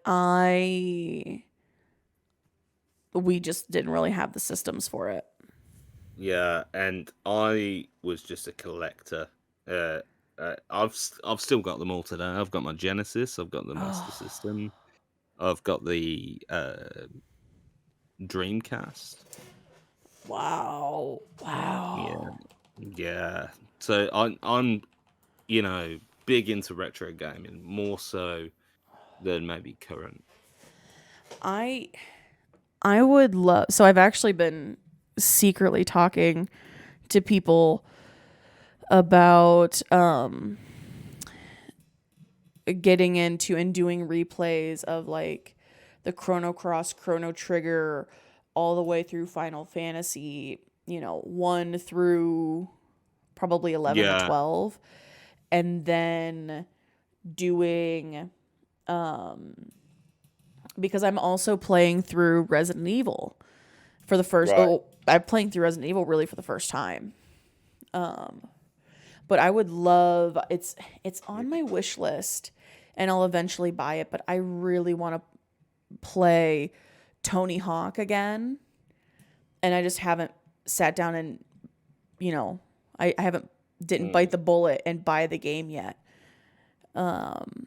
But I'd love to go back and play those old games. Absolutely. Most underrated game that I can think of, Jet Set Radio, man. Okay, I've heard amazing things about Jet Set Radio. Oh, it's so fun. If you're ever into Tony Hawk's and you get a chance to, if you don't have a Dreamcast, I think you've got to emulate it. Yeah. Because it's never been ported to anything for reasons I can't fathom. That game is hella fun. Well, the game that got me into gaming like post college. Well, I mean, I started playing Minecraft in college back in the early beta days. When Right. you bought the game for $4. Funny enough, I'd never played Minecraft before the pandemic, Oh, and me and my friends went to town on that shit. yeah. Couldn't believe how much I enjoyed it, actually. But it was Minecraft and it was Borderlands 1 on my ex-boyfriend's Xbox 360. And Double points for double X in that shit. right? So like that's what got me into it, and then I would game off and on for a while, but really I started streaming playing like more family friendly games like Slime Rancher and stuff, and then I finally decided there was a game that I had always wanted to stream, but my computer couldn't handle it. And then when I got my new PC, that was the first game we played, and it was Detroit Become Human. Okay. Fucking love that game. Yeah, fucking A. I love Killer 7, man. Yeah. Oh, my God, there's not a game out there like it.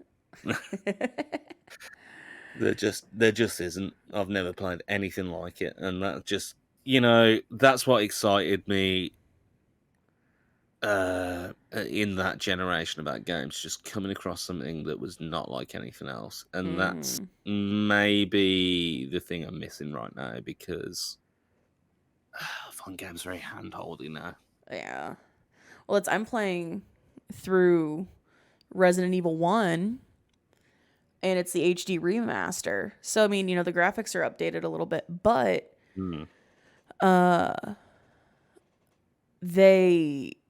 they don't hold your hand.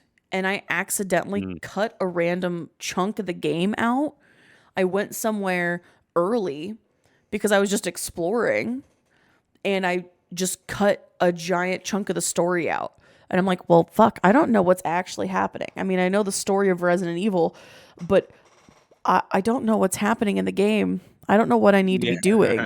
And so now I've spent 2 hours recovering everything that I skipped, basically making no forward progress. And it's like, well, fuck me, man. All right, I'm gonna figure this out. Like, fuck. But I mean, I realize that games do kind of hold your hand and help you through the trajectory a little bit more than what I had realized. Yeah, 100%. You play some of these old games.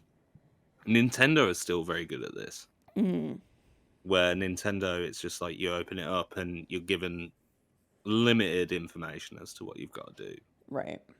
And yeah, I love that. Yeah. Not a big Nintendo guy necessarily, but I just love that aspect of their games. Yeah. So, I mean, I'm finally making forward progress in Resident Evil, so I'm pretty fucking happy about that. But it's a gun. It's especially good against living things. But everything here is dead. Yeah. It's blood. So yeah, I mean, that's kind of, I think the games that we just kind of named and talked about kind of, they make sense and kind of inform about who we are now as fucking humans. yeah. I can totally see that. So ADHD Toaster asks, how do you feel about birds? Definitely real. But birds saw aren't one real. Well, I'm flipping that question, the bird.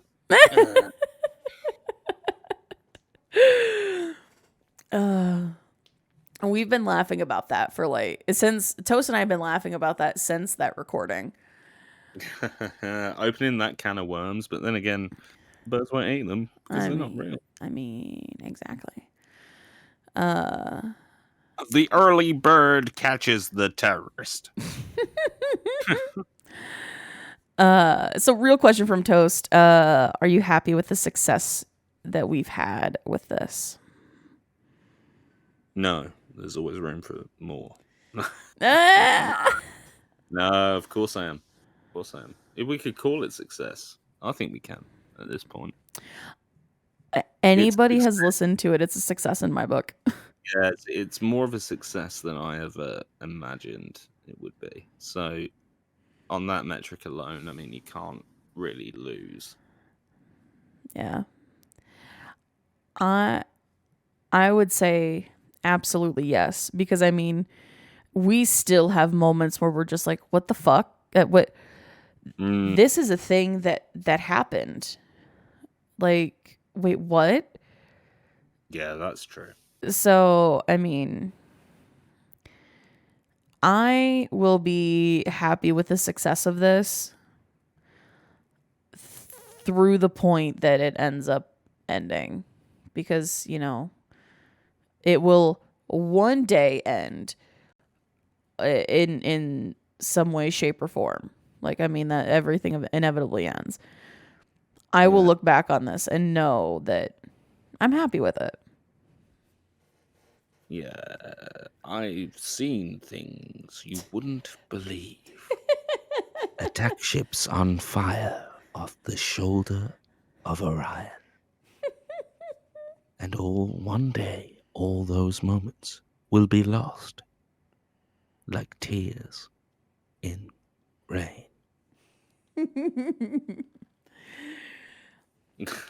And scene. And scene. Yeah. Pulling out of the self-fluffing about the pod. Tim asks, what is something you love that we all missed, i.e. a one-hit wonder whose entire album / catalog is really good, a TV show that was canceled too soon, movie that bombed but was really good, those kinds of things. So what is our most hipster thing? Me.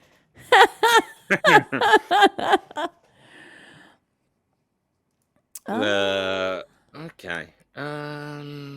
Killer 7. Hey. You all missed it. Gosh. I mean, wow. It could apply to anything, so it's such a big question. Right. But everybody missed. Underrated shit. There's so much.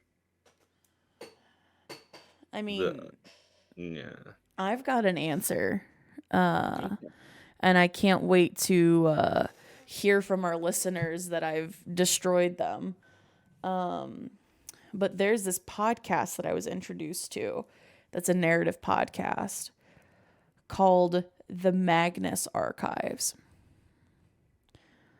And it's 150 episodes that range from like 20 to 30 minutes.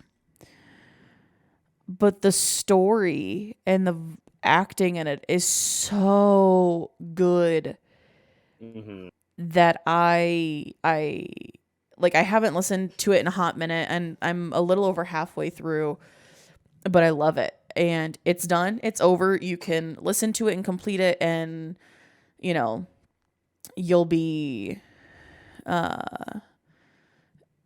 it'll be something that you can complete.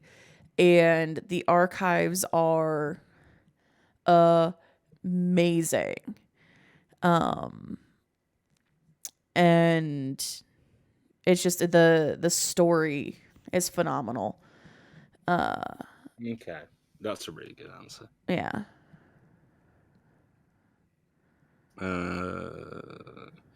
Right, music. An artist from Australia called A Star Pilot from Saturn. Oh. A guy who makes music in his bedroom. He did a song called Red. It has currently something like 3,000 plays on this song. This song sounds like fucking Phil Collins or something. Listen to it. I'm trying to think. Yeah, I mean, there's a band that's gay. They've signed on and off with record labels, and I've sent you some of their music. They're a little bit on the heavier side for some folks, but one of the singers is actually a partner Twitch streamer. But well, it all makes sense now.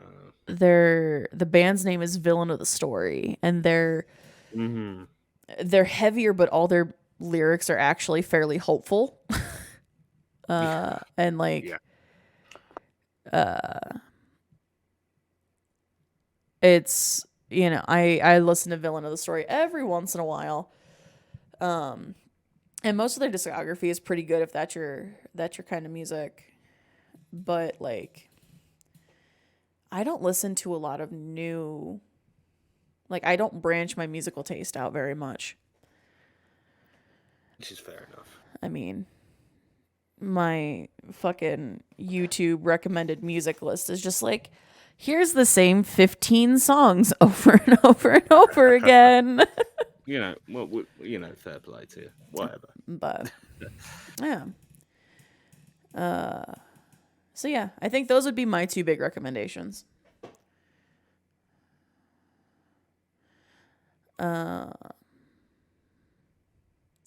Andy has thrown we've got two more.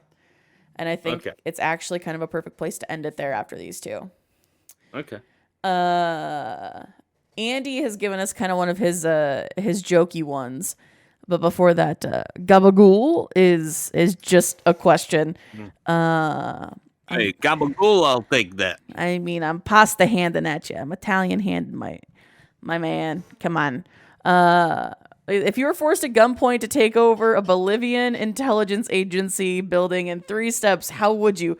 Asking for a friend held at gunpoint. Turns away from Discord muffled. Is that good? Will you let my family go? Typical Andy goofball question, and I love it. Yeah, I don't know what to do with that, Andy. This is a podcast, not the consulate. Hire Jason Statham and watch him work. I mean, all right, lads. Looks like we're going back in.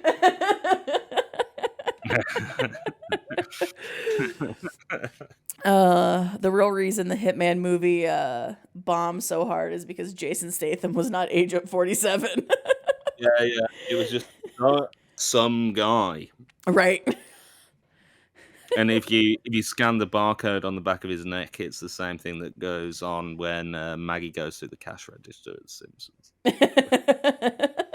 Right.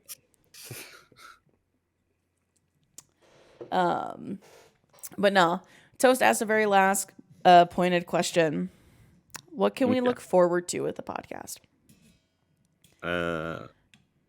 More of the same. That's a good question, because it's a question I've not really asked myself even at this point.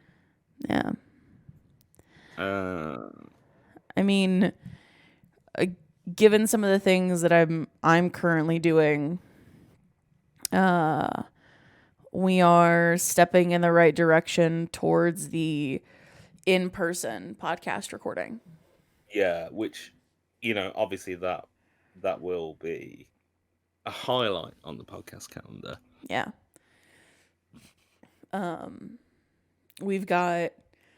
I've got a list of people who we just got to get thrown on a schedule somewhere to record. We've got, it's a lot of the same things that we've done, but also, you know, there's been some ideas tossed my way that, you know, would be fun. So, I mean, it's a lot of unknowns, but a lot of the same stuff. Yeah, just hopefully us getting better at it, and you know, delivering something that you're entertained by. Yeah. You know, at the end of the day, if we're not doing that, what's the point? Right. So, yeah. I mean, you can look forward to more of this chaotic bullshit that we do every week. Yeah, my God, I can't believe that people are listening to this. I know. Someone out there somewhere is listening to this moment, Right. and I'm like, dude, why? Fair play to you, but It harkens back to our very first guest, existential cliffs and shit. yeah. Like, Uh, I'm hoping you're looking forward to more whimsical episode titles as well. One of my favorite parts of. dude. So, druids. So peek behind the curtain for you guys. Druid. I record everything on my side. I send the file to Druid. Druid edits it, and he sends me a title, and then he sends me back the edited file, and then I have to write a description. Well, if the description is kind of vague, it's because I'm literally skipping through the episode trying to find highlights to put in the description, because my brain is swirling with so much stuff that it's like, for me to keep everything straight, I can't do it. So, you know, there's sometimes I bury the lead on things, and I don't mean to, but it happens. But Yeah, and to go even further behind the curtain, I used to write them, but then was worried that they were starting to get rote, and also exporting and uploading the podcast is very timely on my end. mhm. So you pick up that slack. I'm really grateful because you're so busy. Well, Really, I should suck up and do it. I mean, it's fine. I can put that on the third monitor and just kind of let it run. Yeah. While she's in the command center, and I'm like alpha fine. Ay. No, I mean, it's Yeah, Ginger's like, where is the podcast droid? Ay, it's coming, Zorda. so here's the thing. I don't mind handling the upload. I don't mind it. I don't mind writing the description. I don't mind it because it feels, for me, I feel more like I'm really contributing. Where before I felt like I was just like, all right, I've got a person. We talk shit for a while. Here's a file. Good luck. Like, Yeah. now I feel like I'm contributing more. And it makes me feel better. Partially because I'm a fucking workaholic. But, you know. Yeah, don't let the warm fuzzies fool you, folks. She just needs a hand on the wheel. I mean, listen, it's fine. Someone's fucking got her. But no, to everybody who's listened this far, really and truly, thank you for all of the endless support. Everybody who's bought a merch item, all of our patrons, anybody who's just given the pod a chance. Like, seriously, I can't thank you guys enough. And you guys have helped us keep going and doing something we love. Oh my God, isn't that just so true? Oh my God. But no, seriously, thank you. Everybody who's been to the website, everybody who's checked out any of our guests, anybody who submitted questions, whether it was dating advice, guest questions, thank you. Yeah, same here. Yeah, thanks. It's season 2 has been a real trip. Yeah. And I will give you guys an assignment on the break. See if you can find the episode where I was maybe a little high. And then the episode where I was literally... So, I don't know if I told you this, Druid.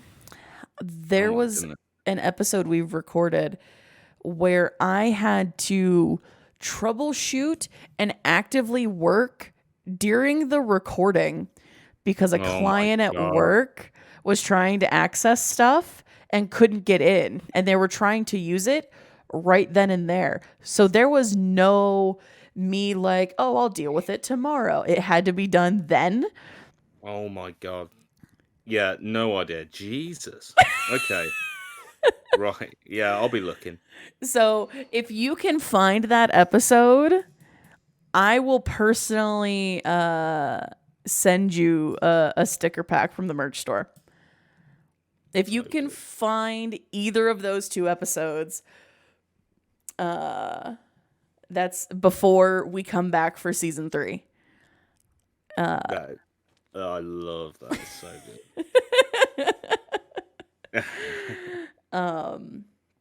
And if you're the guest on either of those episodes in question, you are not allowed to guess your episode. Just saying. Even then, the plot thickens. Yeah, love everything about that. So, yeah. No, there was an episode where I did a client emailed and they're like, hi, I'm standing in front of the kids and for some reason I can't access this course. And I'm like, fuck. Yeah. That is so good. Yeah, no idea that happened. What a consummate professional. That didn't affect the recording. So, I mean, any other warm and fuzzy shit you want to say to our listeners? No, I'm fucking done with those frauds. I love you all. Sincerely and dearly. Thanks everyone for making this like a fucking good ride. Yeah. Yeah. Oh, I've got nothing else to say apart from that. You know, I'm a man of few words. Oh wait. Last thing, keep up with our Patreon and our website, and if you're in the States or Canada, buy some fucking coffee. I'm a shill for a minute, damn it. I'm finally partnered with a fucking with a company that's giving me an affiliate code. I'm gonna shill it a little bit. You got it. So I'm affiliated with King's Coast. So if you order from King's Coast Coffee Company, use code Ginger and get 10% off. Do the things. Yeah. Also, my 2-year streamiversary might come and go before we're back. So Sure. August 20th is my 2-year streamiversary, and I got something fun planned. So come hang out, guys. Yeah. Be there or fucking be square, honestly. If you're listening to this and you don't go on that, then what the fuck are you doing? If you're someone who's never really said anything on my Twitch channel and you pop through for that, say, I'm here from the pod, and you'll get some extra love. So. Yes. So, seriously, guys, thank you. We will be back. We'll be back soon. Keep an eye on Discord and socials, and yeah, I guess that's season 2. Yeah, it's unbelievable. Holy shit, man. Well, thank you, listeners, and bye, I guess. Until next time on GingerTalks. That's the end. That's it. Yeah, that has to be the end. He's got to end sometime.